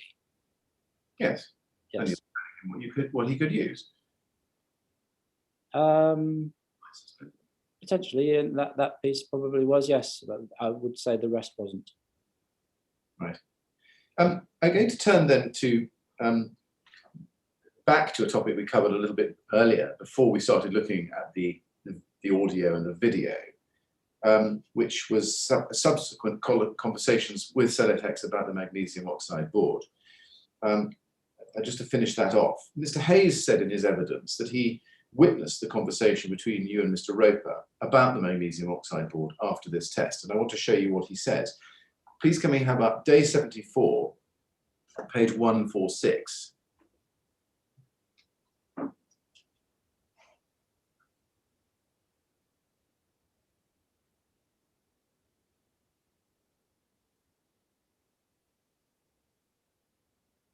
I asked him at line 1 on that page, so far as you know, was Phil Clark aware that 6 millimeters of magnesium oxide was to be used in this test in the way you've described? Answer, yes. How do you know that? Answer, this is at line 6. Because of the conversation that I heard between John and Phil Clark, but also in a more general sense, the burn hall was a facility which had 3 test rigs and then a couple of offices attached to it. And I think that Phil ran it, was based there. So his main office was in the same building. And I think that they did lots of tests of different types. And I think he would have been constantly, because of the layout of it, he would have been constantly walking past that rig and looking at it every single day from its initial day 1 of construction to its last day of dismantling. That's the reason he gives, but particularly the conversation I heard between John and Phil Clark specifically. Is he wrong about that, do you think? As I said earlier, I have absolutely no recollection of meeting Jamie Hayes other than at the first test. Right. See, he recalls witnessing the conversation, as you can see that he says there in his evidence. Yes, but again, that statement has we have 4 rigs in the so that's incorrect. He's making assumptions that from meeting me once, and I would say everything in there is his assumption and interpretation, which are incorrect. I wasn't in the lab every single day. I didn't walk past every single rig every day. I was working on other projects away. I was writing test reports. So everything there, I think, from him is supposition on his part. Well, looking at what he says at line 6 to 8, he says, because of the conversation I heard between John and Phil Clark. Just focusing on that, do you say that he's misremembered something or that he's making it up? I would say he's making it up. Why would you say he's making it up? As I said earlier, I have absolutely no recollection of him ever coming to the burn hall other than at the first test. Why would he make it up? Because it suits their argument. Why would Mr. Roper make it up? Because it suits their argument. What argument? That BRE knew, so it was okay. I don't understand why an organisation which has clearly lied to its own internal employees would tell a third party who doesn't work with that organisation about a deception that they're intended to undertake when there's no benefit for me. What is the benefit for me for hiding this? Absolutely none at all. And it's clear from I've watched evidence that this was a systematic deception, and they've kept it to themselves and a very, very limited number of people. And I would be the last person you would want to tell something like that, because I wouldn't let it go. I wouldn't. It's not my nature at all. Now, both Mr. Hayes and Mr. Roper have said very clearly that you knew about the presence of the 6mm magnesium oxide. We've heard your evidence about all of that, but do you accept at least this much, that you personally and BRE more generally had very clearly the means to knowledge of the existence of the 6mm magnesium oxide on that rig? Yes, I agree. I think it's a failing that, as I said yesterday, has played on my mind ever since it was drawn to my attention. And I think what has happened, and I can't say what was in their mind, but I think they've taken that advantage that I wasn't in the office, that they were hoping to get it up on the rig and taken down before it was spotted. And that's my take on it. Let's look at some evidence then. Moving on in time, can we go to CEL 403177?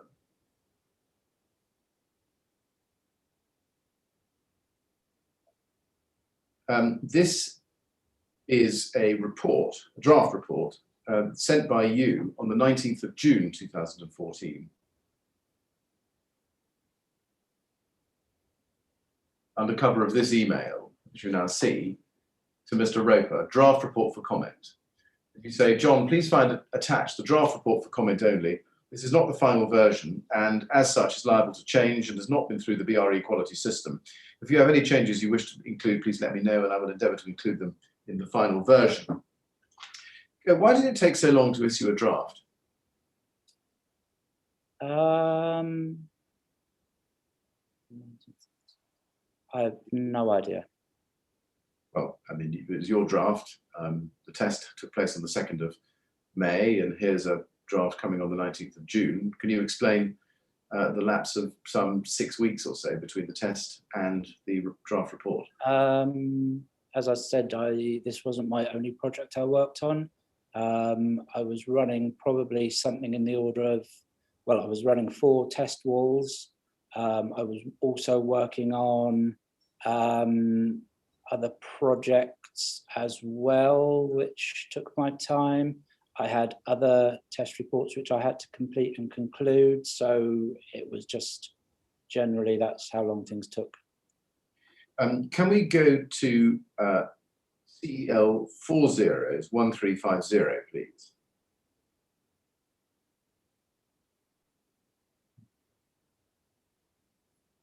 And you can see this is an email from John Rope to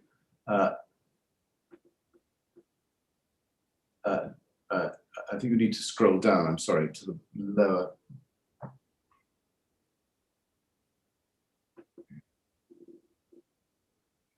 Yes, we have to go to the bottom of page 1 and over to the top of page 2. You can see it's an email from John Roper to you, as I say, 1st of July 2014, copied to Paul Evans and Jamie Hayes. Test report comments, Phil, it says, and then if you go over the page to page 2, it says, As discussed, please find attached our first draft comments for our BR 135 test report. Just focusing on that, you can see he says, as discussed. Do you remember a discussion before this date with Mr. Roper? I don't directly know. Do you remember, therefore you don't remember what you discussed? No, no. Now, Mr. Roper attached 3 photographs to this email. And I just want to show you the rest of the email. He says, annotations are highlighted throughout the document, and we will send through the revised drawings to replace figures 4, 5, and 6 once we receive updated details from Simco this week. As previously discussed, could you also replace figure 18 with the attached photographs, as we want to show a close-up of the condition of our insulation below and above fire break, with the intumescent fired off. If you feel you also have a suitable photograph, then please include. And then the last paragraph is about the drawings. Now, the photographs are at CEL 40s 1353, 1354, and 1355. We'll just have those up very briefly. That's the first one. I'll show you the second one, 1354. And then the third one, 1355.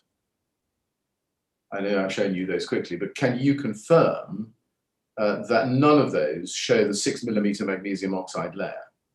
Yes, confirm that. Yes. Now, let's look at the draft report with the comments, let's look at the draft report, first of all, that you sent Mr. Roper on the 19th of June, CEL 40s 1352. So we're going back in time. Here is the draft, and you can see it carries the number, report number 295369, issue 1, and the date is the 2nd of June 2014. Do you know why it took from the 2nd of June to the 19th of June for you to send this document to Mr. Roper? No, as I said, I was very, very busy. Right. If we go to page 35, let's see that page. You'll see a photograph on it as figure 18. And the title to figure 18 is photograph showing the condition of the cladding system post-test insulation layer. Now, this is a picture of the rig being dismantled, isn't it? It is, yes. It appears to be a continuation of the one you showed this morning, where I explained that those 3 boards had been removed. So this was clearly taken not long after that, probably half an hour or so, maybe. This shows on the right-hand side, doesn't it, a layer of white material on the top of the insulation, just above the level 2 thermocouples. It does indeed, yes. Did you look at this photograph when you were compiling the report? Yeah, I must have done, because I would have put it in. Yes. So you chose this photograph, did you? Yes, I did indeed. Yes. Did you study it? Not specifically. In terms of, if you mean, I would have looked at it, yes, and decided it showed everything that it needed to show. Indeed, yes. Yeah. Did you wonder what the white board was at the single white board on the right of the rig at the second layer, and the white ribbon of board around the top of the rig? Short answer is no, I didn't, no. Did you not notice that during the test, at those 2 layers, there was a rose-coloured, or ruby-coloured panel over the top? No, I didn't. No, I didn't. Didn't? No, no. You accept from our earlier exchanges, at least I'm going to put to you that you ought to accept the fact that you knew during the test that there was a set of ruby-coloured panels at those 2 locations on the rig during the test, yes? Yes, without a doubt, yes. Without a doubt. Yeah. And here is a photograph you studied for the purposes of putting into the report, which shows that now at those 2 locations you can see a white layer. Are you saying you didn't notice that? No, I didn't notice it. Not to the to make me question what it was there. It was just a photograph that I looked at and thought, this is suitable. Ideally, I would have preferred it without those boards in there, because it to my mind, it was not fully deconstructed, but my recollection of the rig at the time wasn't such that it dawned on me that there should have been a pink board and there's now a white board. No. Well, you see, it's just backtrack a little bit. You'd had a specific conversation with Mr. Roper about why there was a rose-coloured or ruby-coloured board in those locations. He'd given you the answer: shortage of material. Yes? Yes. You knew, because you'd signed the order form, or delivery form, that there had been a delivery of Marley Eternit 8mm ruby boards. And we've seen from the video that you had pointed out to you, for whatever purpose during the test, the rose-coloured panels. So can we take it that by the time you came to view this photograph for the purposes of sending it in the draft report, you had in your mind the fact that at those locations previously there had been rose-coloured or ruby-coloured panels? In hindsight, probably yes, I should have picked up on it. But what you need to appreciate is, at any one time, I could have had 7 or 8 projects I was working on my desk to write reports for. I would have potentially 3 or 4 new walls coming in at any point of time. So this wasn't my only thing I was doing day to day. And to remember from a conversation 6 weeks prior, when you look at it in the light of day, yes, then it's true. But in the day-to-day running around in the real world, it's difficult ways to remember these things. So you're saying you picked the photograph, but made no connection at all between the presence of the white panels on the photograph there in exactly the same locations as you had seen the ruby-coloured panels during the test? No, none at all. That's not credible, is it, really? Why would it not be credible? As I say, I'm working for numerous clients with various different systems. I could have on any day, I could have, as I said earlier, 5 people working on different rigs. It was a very busy, high pressure job. And to be honest, with limited staffing levels, and it was something that was missed.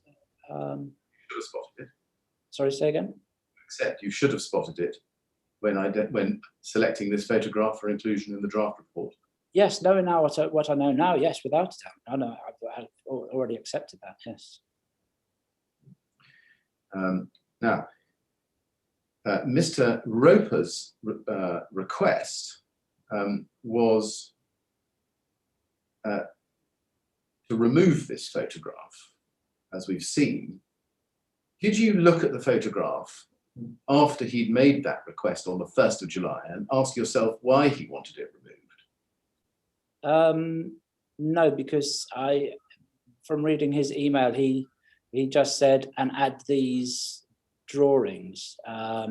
One of the things is, what we don't do is we don't remove stuff at client's request.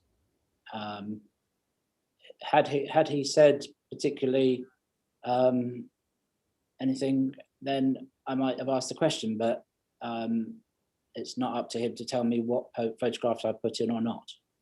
Having received that request and thought to yourself, well, I'm not going to do that, it's not up to him to tell me, did you not then go back to the report and study the photograph again, just work out what it was he was up to? No, because I had no reason to doubt that there was any ill intention in having it removed. Well, you said a moment ago that it wasn't up to him to tell you what photographs to put in and not to put in.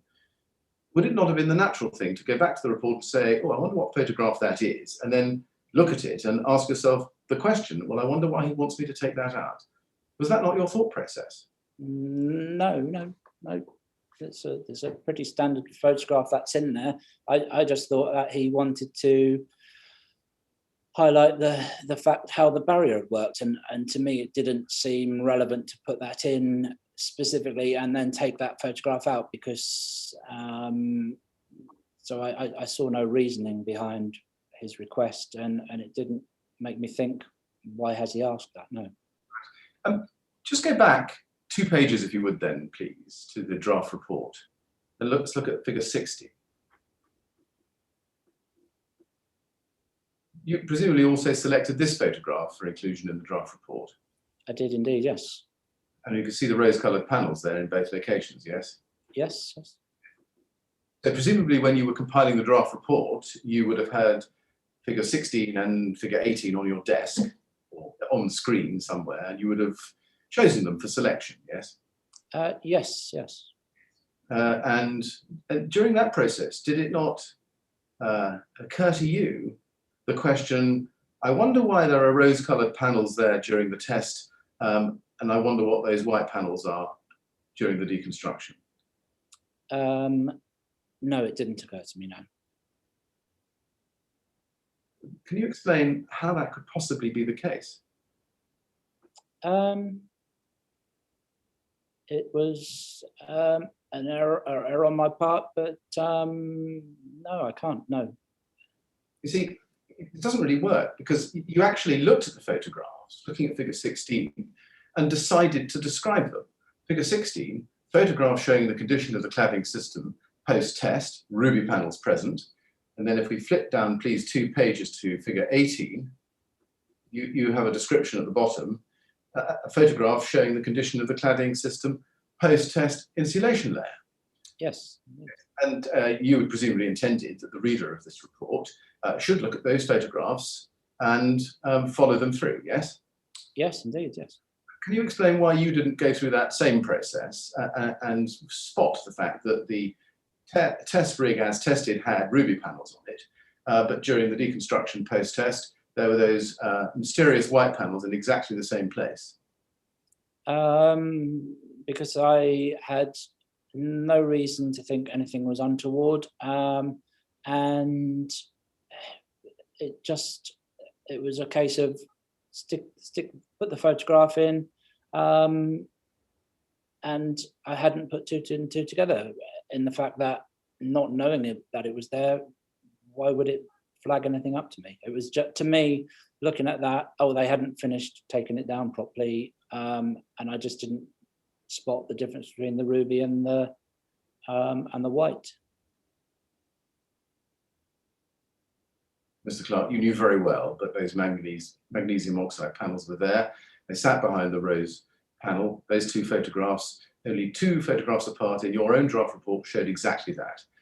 Right. So if that's the case, why would I leave the photograph in, which is now what you're accusing me of? And surely, if I was in a position where I was hiding this and I knew full well what was there, I would remove it as requested, which I didn't do. Yeah,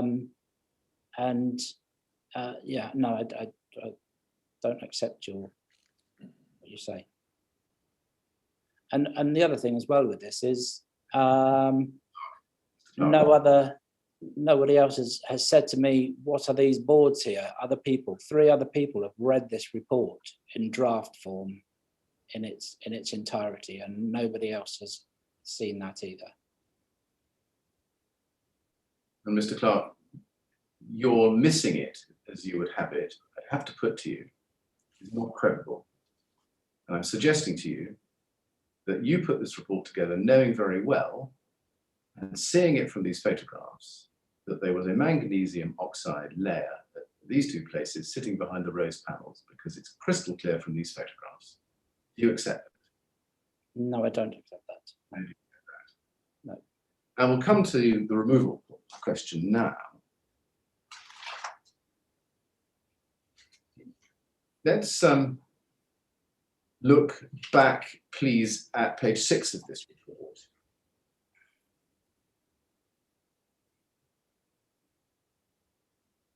We can see within section 3.2 in the draft,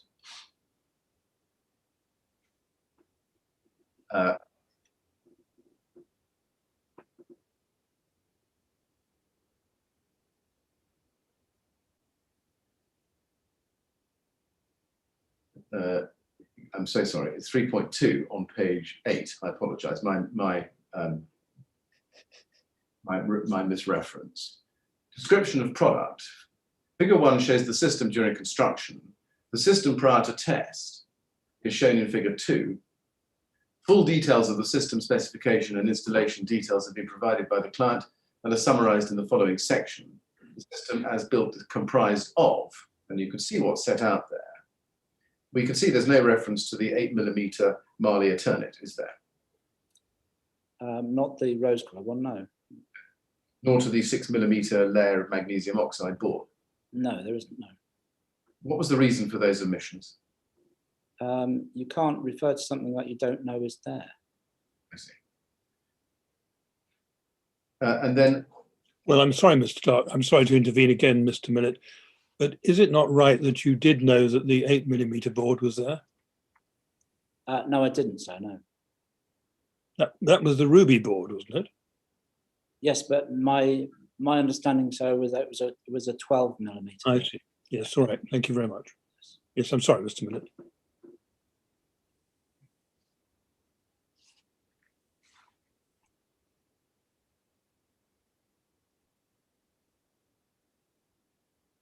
yes, I'm just studying the list.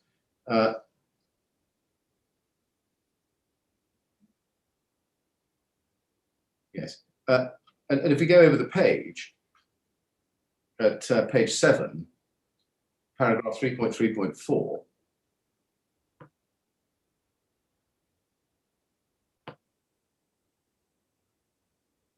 rain screen, it says an array of vertical carrier rails were fixed to the helping hand brackets with both L and T aluminium brackets used. A single layer of Eternit board was mechanically attached to the carrier rails with self-tapping stainless steel screws and washers. Now, that wasn't true, was it? That's not the whole truth, at least, because in parts it was an 8mm board with a 6mm magnesium oxide backing. My understanding at the time was it was a single layer. Yes. Now, obviously, what we know now is then that line is incorrect. But at the time, it was, to my mind, a single layer 12mm uniform throughout. Yes, I'm just taking it in stages. Do you accept that the statement, a single layer of Eternit board, is false? In hindsight, yes, but at the time, no. As a statement, do you accept that it's false? A statement in what time frame? You accept when it says a single layer of Eternit board, that's false because it's not true. In parts, it was an 8mm board with a 6mm magnesium oxide backing. Yeah, as I said earlier, that was the assumption is from that you're taking that in hindsight. In that when I wrote this, my understanding was it was a single uniform thickness layer throughout. Now, we've seen the list on the previous page. We've seen this statement here. Can you explain why you didn't give an accurate description of the system in this draft? No, not exactly, but this wasn't unusual with drafts. This is why it went back to the client to just sort of make sure we've not missed anything. And this was an initial draft for John Roper, sorry, I forgot his name then. John Roper to look at before it went to Steve Howard to have a look at, I think. Can we just go back a page then to page 8, paragraph 3.2, description of product.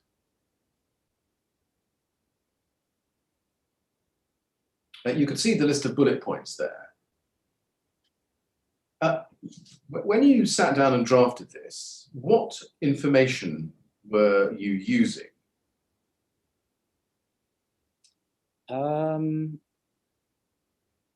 There's the drawings, I think. So I think possibly at the time, I think the drawing still showed because we were using the old versions of the drawings, because the new ones hadn't been issued. I think at the time it still said the 8mm board on there, so it was possibly a mistyping of old information. Well, I was going to ask you that. So the 8mm Marley Eternit decorative range green board is not a reference to the ruby, is it? It's a reference to the February 8mm white Marley Eternit decorative It range. is, yes, that's correct. So, and you knew, because you'd had a conversation about it, that there was a different coloured board at the very least. So that at least had changed. Why were you using the February ingredients and not doing your best, at least, to set out the May ingredients? I think at the time, as I said, I'd probably taken that from the drawings that we had, and it was just a continuation across of that unupdated drawing. I see. So can we leave it like this, that at least this text in draft would be, you expected, subject to change when you finally got the updated list of components for the May test? Indeed, yes, that's correct, yes. Now, was it not obvious to you, given that this draft contained no reference at all to the magnesium oxide layer, that the reason that Celotex wanted figure 18 to be removed when they asked for it on the 1st of July was because there was something about that photograph they didn't want in the report? Not at the time, no, definitely not. Did you ask yourself the question, why do they want to remove that photograph? No, I think it went back to the conversation that we'd had with Jonathan about the above and below the fire barrier, and I think I just got the impression that's what they wanted to show, as opposed to the overall damage to the insulation layer. So that was my only take on it.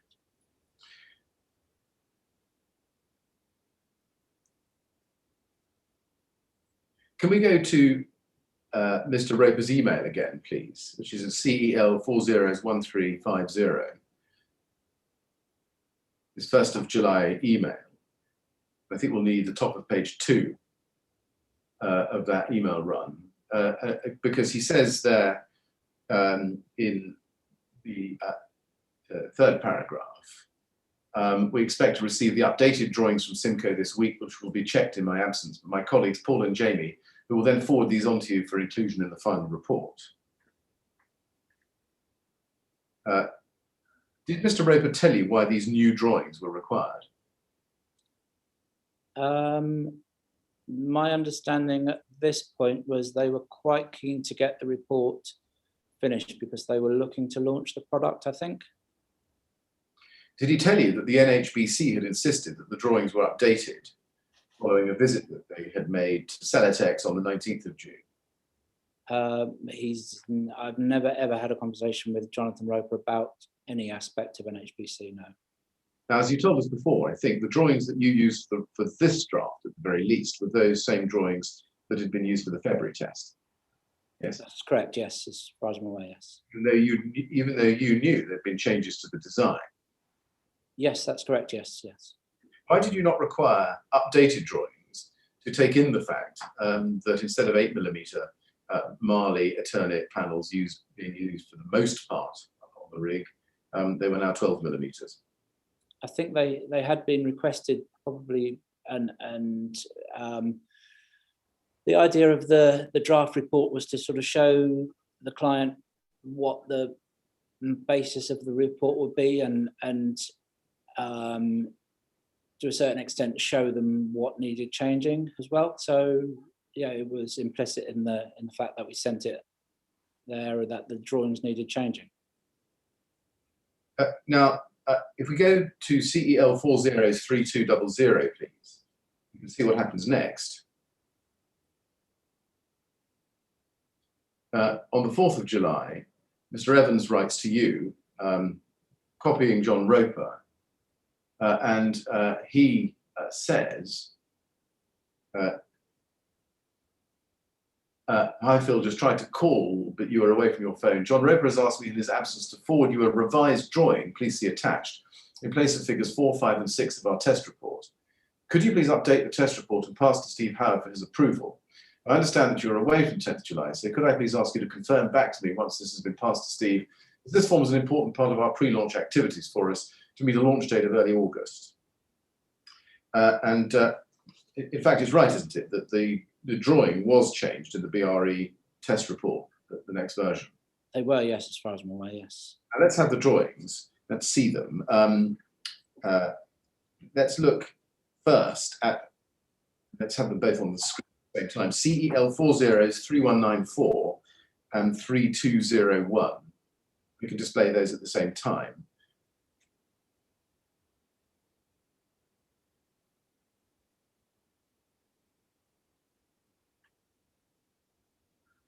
Now, this is drawing reference 1311 CB04. And I just want to identify with you the key changes. But first of all, do you remember seeing the revised drawing? I recognise these drawings, yes, and from the list of amendments, that appears to be 4th Amendment, yes.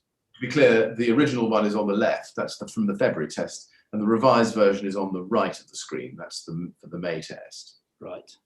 And you can't see, but do you accept that one of the key revisions was the change from the Marley Eternit cladding board from 8mm to 12mm? I can't actually read any of the text. No, all right. Well, I wonder if it can be blown up so that we can see the bottom left-hand box.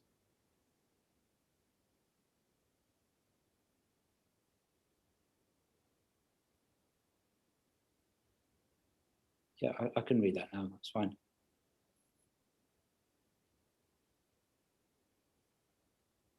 And you can see on the right-hand box as well, I think this is a key change actually, it's now 12mm. You see? Second item down, 12mm. Yes, I can see that, yes. Yes. And there's also, I think, the addition of a 10mm vertical joint introduced where the main face meets the return wing. That's the, it's not very obvious, but it's a red screw, and it's just above the red screw.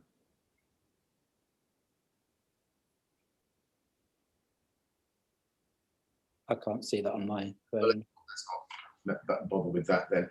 Did you yourself carry out any checks to make sure that these changes accurately reflected what had actually been built? I would have done, yes, I think so, yes. What checks did you make? I think I would have done a quick check to see if it covers thing. Not every single item would have been checked in terms of if every measurement was correct, but as long as it covered the main items, then yes. What would you have done a check against? Against the original drawing and what I understood to be on the rig. And what documents were you looking at? Or what material were you looking at to tell you what was on the rig? I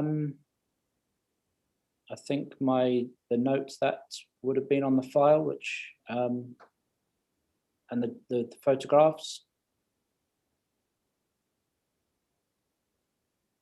But not the actual rig itself?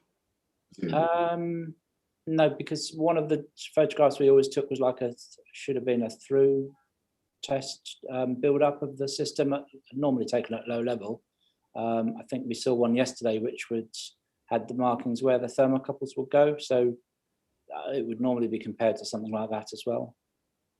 Did you not seek to compare the revised drawing that Mr.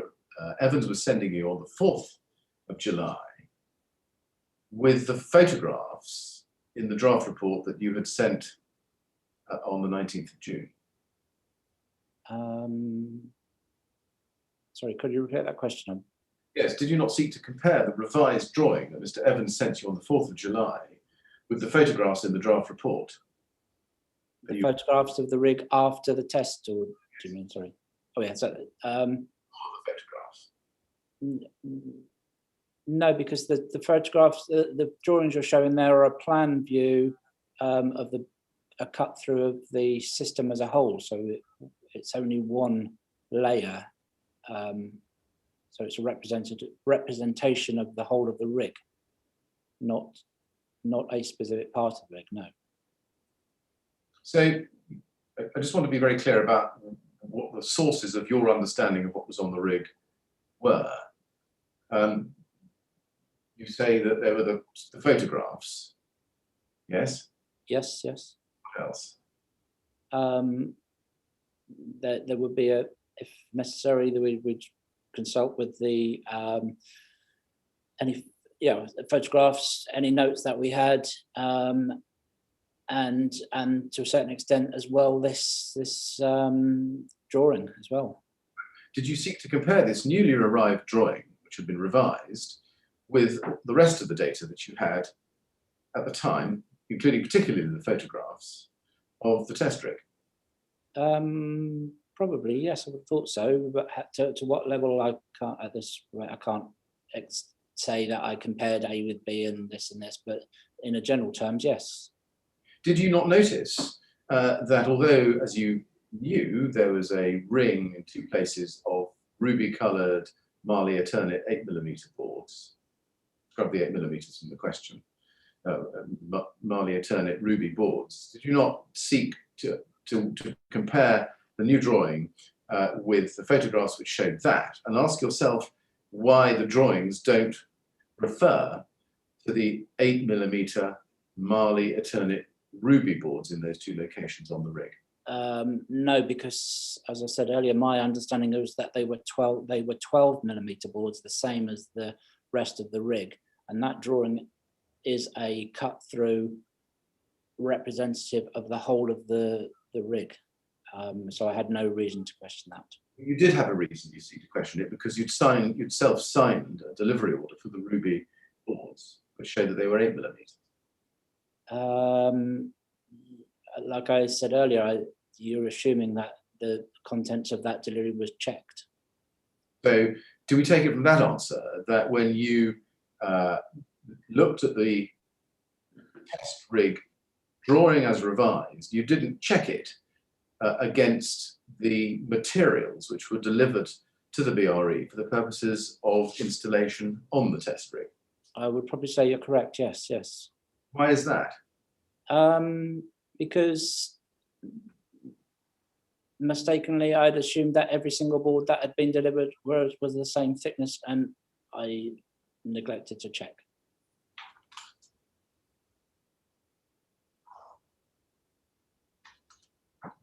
Do you remember whether there was in fact a 10mm vertical joint where the main face met the return wing in the actual rig?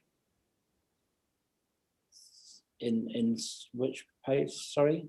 I'm asking you generally. Do you remember whether there was in fact a 10mm vertical joint where the main face met the return wing on the actual test? I don't recall that, no. It's in the report though, isn't it?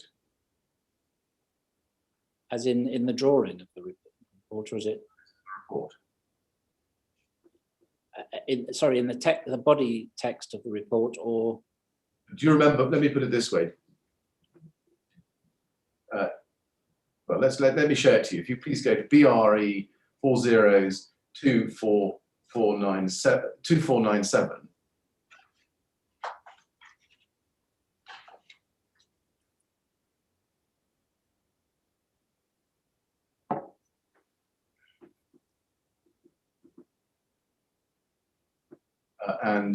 This is the August version.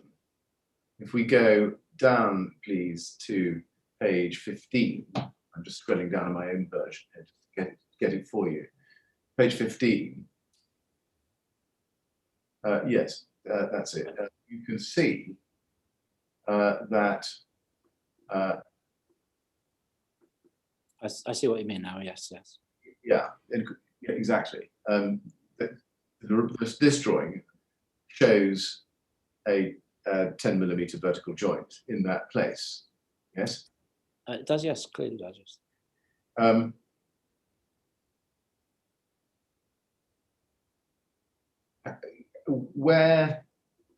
Did you check that fact against the rig itself or against any other data? No, because I think at the time these were issued, the rig had long gone. Right. I'm just saying that people are looking not very clear about it. I'm taking this a bit too quickly, perhaps, but the 10, Mr. Clark just confirmed with me, sits by the red vertical screw, which points upwards in the middle of that picture. Yes, it's between the two blue L-shaped sections. Now, did you have any concerns about the ventilation gaps in either of these tests? No. Do you agree that the external surface was near to continuous for the second test, the May test? I suppose they were butted as almost as close as you could get them. Yes. I mean, Mr. Roper said in his evidence, day 72, page 3, lines 10 to 11, that there was a very minimal gap. I would agree with that, yes. Not 10 millimeters. Yes, that's correct, I would say.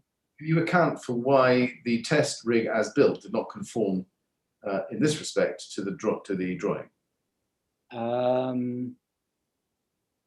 I wasn't aware that this 10 millimeter had necessarily been added.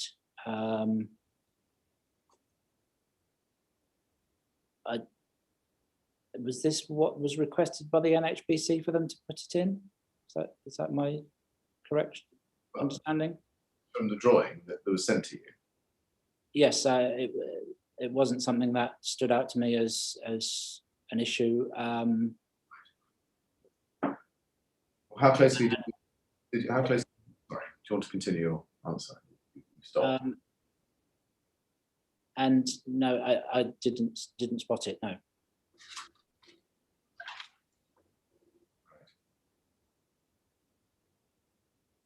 Now, did you know that the NHBC had challenged Celotex on the validity of this test because the report showed a lack of the vertical joint during the test, affecting the ventilation and the growth of fire?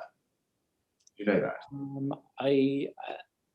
Having listened to evidence, I now know that, but at the time I was not even aware that Celotex were in conversation with NHBC, no. Did you ever tell Celotex that the lack of a vertical joint or the lack of any appreciable ventilation gap could alter the test outcome?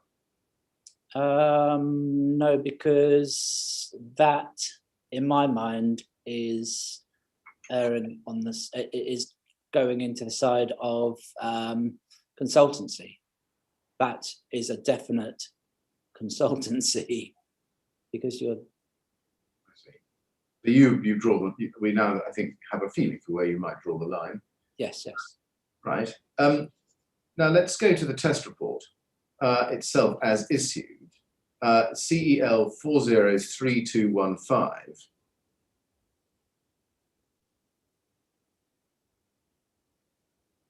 And this is an email from you to Paul Evans, copying Mr. Roper on the 8th of July 2014. And you say, I'm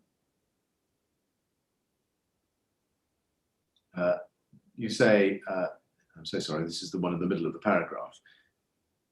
You say, Paul John, just to let you know, I've made your suggested changes and included the photos requested and updated the drawings. The report is now on its way to Steve, who will hopefully get it issued while I'm away. Now, you can see in the emails just below that in the chain that after the 4th of July email from Paul Evans to you, where he requested you to put in that photograph, there was further discussion. And Paul Evans had come back to you on the 8th of July saying, I'm out of the office in London today, but as per our phone conversation yesterday, that would be the 7th of July, was just emailing to see whether the test report has now been updated and passed to Steve for sign-off. Thanks for your help and look forward to hearing from you. Do you remember discussing the photograph with Mr. Evans? I don't recall the conversation at all, no. Specifically, did you discuss with Mr. Evans Mr. Roper's request to remove the photograph that you'd included in the draft of figure 18? Other than the email request from Jonathan Roper, that's the only time there's ever been any request to remove that photograph. Yes. When you had this discussion with Mr. Evans on the 7th of July or thereabouts, do you remember having any discussion at all about the request to remove figure 18? No, he never discussed. I don't remember the conversation, but nobody had ever subsequent after that email, as I said, ever discussed that drawing again at any time. That photograph, sorry. Do you know, or can you remember, whether you had made a decision by that time, by 7th July, not to accede to Mr. Roper's request, but instead to leave figure 18 in the final report? I think in having looked at all of the versions of the report, that photograph remained in through every version of the report and was never changed. The only thing that changed with it was its figure number, I think. It changed from 18 to 21 or something. Yes, we'll see that in a moment. But my question again, had you made a decision by the time you spoke to Paul Evans on the 7th of July not to accede to Mr. Roper's request to remove the photograph, but instead to leave it in the final report? I never had any intention of removing it in the first place. Right. Well, but we saw there was a request. Presumably you must have seen the request and decided not to accede to it. You must have made a decision. Oh, yes. In that regard, yes. Yeah, it was. I had made the decision probably from the first day it was asked to take out that it needed to be in there, and I saw no reason to take it out. No. And let's go to BRE 402497, please.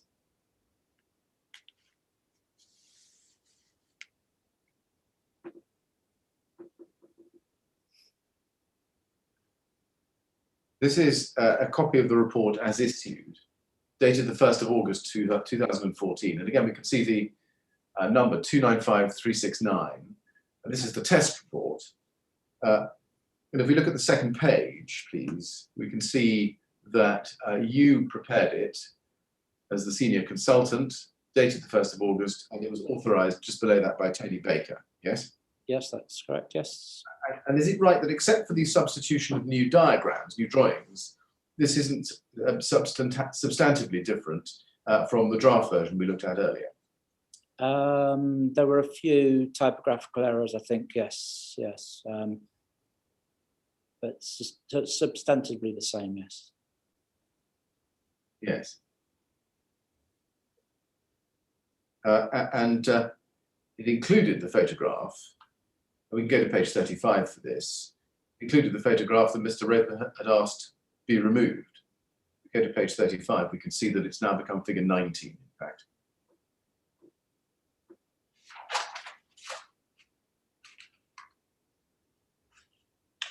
Go to page 35. There it is. It's now figure 19, same photograph, yes? Exactly the same, yes. When you reissued this draft, did you have another look through the photographs?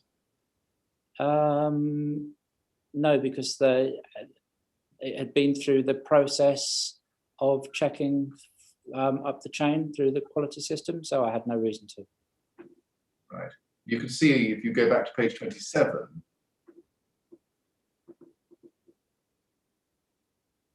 that there's figure 17, again, the rose ruby coloured panels on the test rig during the test, yes? Yes, I can see those. So when this was reviewed, well, let me ask you, was this final version reviewed by Mr. Baker? I think the initial drafts were reviewed by Stephen Howard.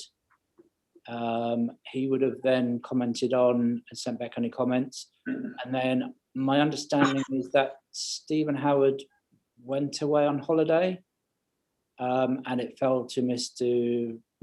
Baker to actually sign off the final report. Did you see any written comments from Mr. Howard about the draft? I think there was some on the file, yes, and any changes he suggested would have been made. Did you have any conversation with Mr. Howard about the draft? I don't recall directly, no. Did you see any notes from Mr. Baker? I think on the file somewhere I've seen some. There are just some minor changes. I think the only thing that happened was there was a formatting error that Mr. Baker had picked up. I think that was the only thing that had been picked up, something to do with the way Word had picked up some of the figures. Yes, that's correct. Did you have a conversation with Mr. Baker about the draft? Not that I'm aware of, because it had already essentially been through Stephen Howard, and Steve had requested him to sign it and send it out. So to my understanding, he was content with the contents and he was happy for it to go.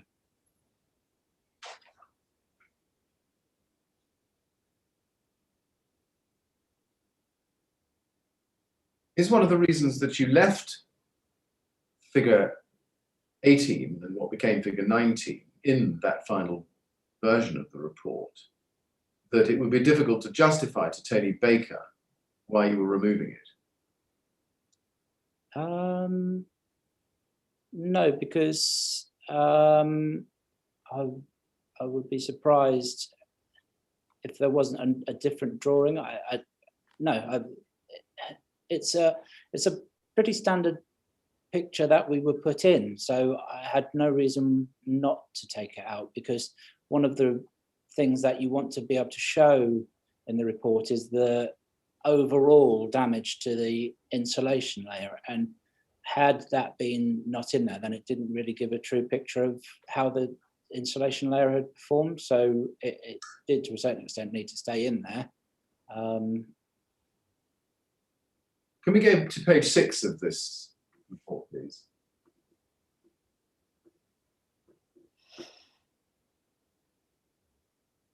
Here we see the section 3, description of system. And if you read with me under 3.2, description of product, and we can see the now familiar bullet point list of the components of the May test rig. And at the bottom now, you can see that it says, instead of 8mm, it says 12mm Marley Eternit Natura decorative rain screen board, yes? Yes, indeed. Was it you who made that change from the draft to this final version? It more than likely would have been, yes. And what was the material which prompted you to make that change that you had seen? The comments and probably the updated drawings and checking what was on the file, I think. Now we can see from that list that there is no reference there either to the 6mm layer of magnesium oxide board at the level 2 thermocouples at the top of the rig, or the ruby coloured Marley Eternit boards, rain screen boards at the same location. Is there? No, there isn't, no. Do you accept as a fact that list is materially incomplete? Now knowing what I know, that this was, the board was hidden behind a thinner board, then yes, you're correct, yes. And that it would be, given that it was materially complete, materially misleading to anybody who wanted to know what the components of the test rig were?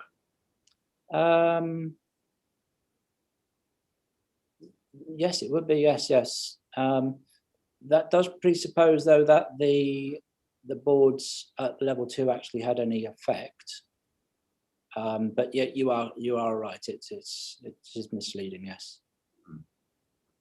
And that anybody seeking to use this test report as the basis for building a test rig which exactly replicated it in order to have a compliant rain screen system would fail because in replicating the components listed in that bullet point list, they were not replicating the test rig as built.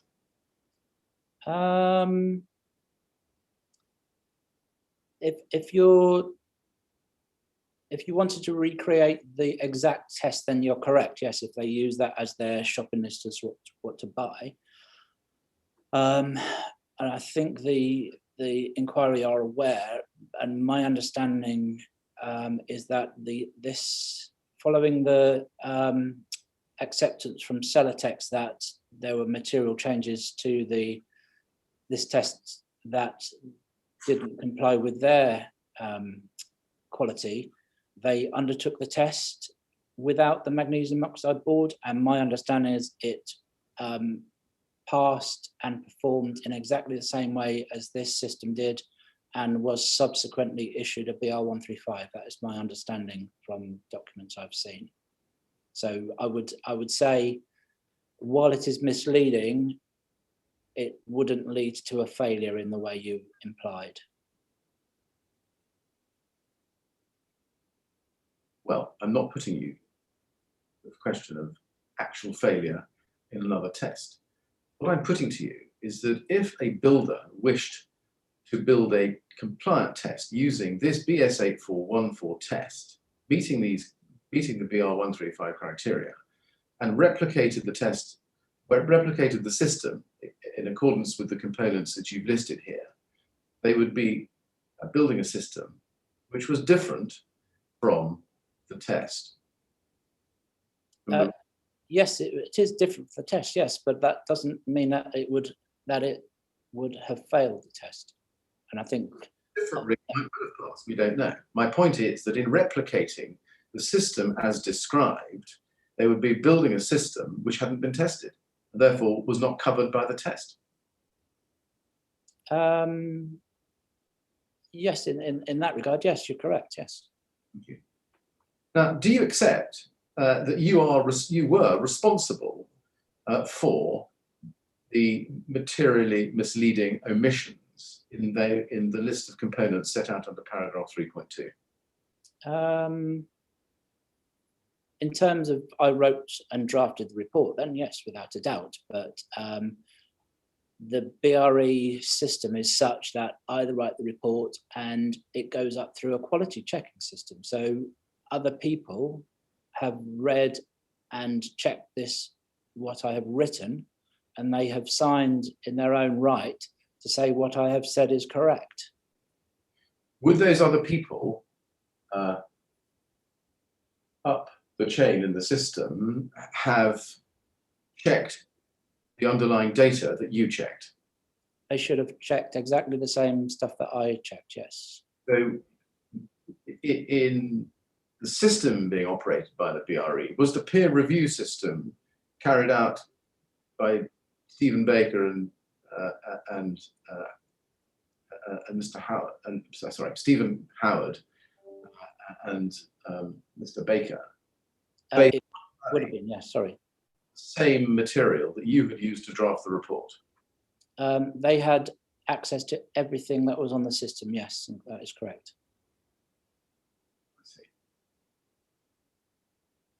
Including the delivery notes? Including the delivery notes, and yes, yes. And including all the photographs we've been looking at? Including everything that you've shown, yes. Now, Mr. Roper told the inquiry in his evidence, day 71, page 130, lines 10 to 14. And I'll summarise it, we can look at it if you like, that it was you who made the decision not to refer to the 6 millimeters of magnesium oxide in the test report. Is that correct?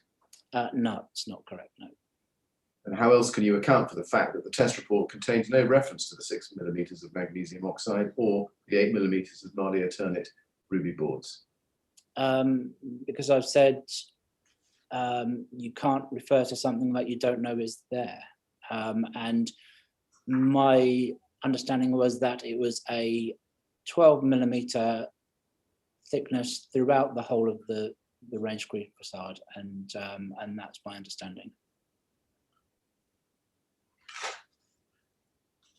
I'm going to turn now to Kingspan. I may have some further questions on the Celotex test for you, Mr.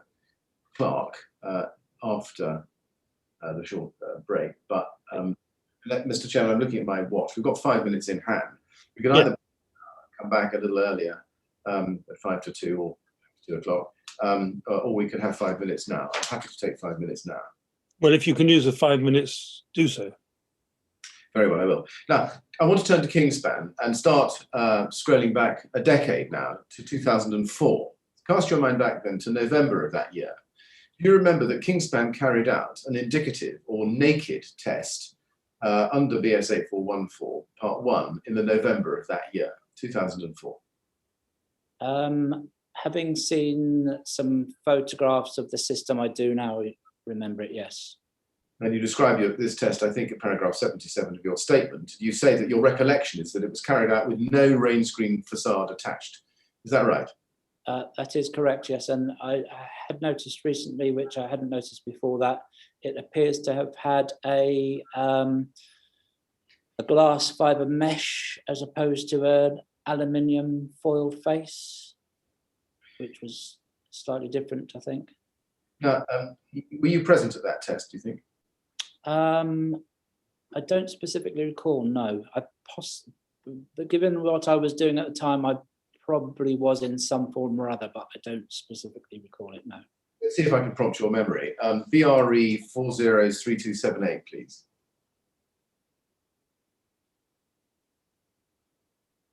And this is an email from Ivor Meredith to you on the 3rd of November 2005.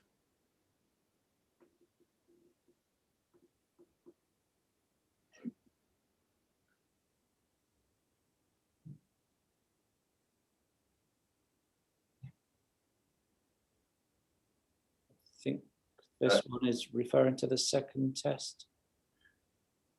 Well, I just want to look at the email with you, and you can see that Ivor Meredith refers in the blue text that you can see that he says I'm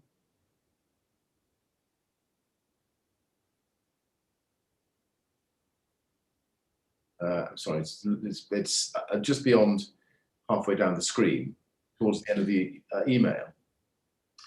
He says, regards the video, I have a copy of the most recent test. It's in blue on the screen. Regards the video, I have a copy of the most recent test. It's the naked indicative we did on 3rd of November 2004 that I'm looking for. If you could get me a copy of this or run another copy off, I would be very grateful. It seems that from this, that at least he's thinking that you would know what he was talking about. Does that indicate that you probably were at that test? Yes, I think that's correct, yes. So when I say I didn't remember, I've got a vague recollection of what it was. So given what I was doing at the time, the very high likelihood I was there, yes. What was your understanding of why Kingspan were carrying out a naked test? To be honest, I had very little. Given what I was doing probably in that sort of period, I was more sort of along the lines of more technical help in terms of setting the test rig up and instrumenting it and preparing it and running it, as opposed to understanding any reasoning behind what was being done. So is the answer you don't know?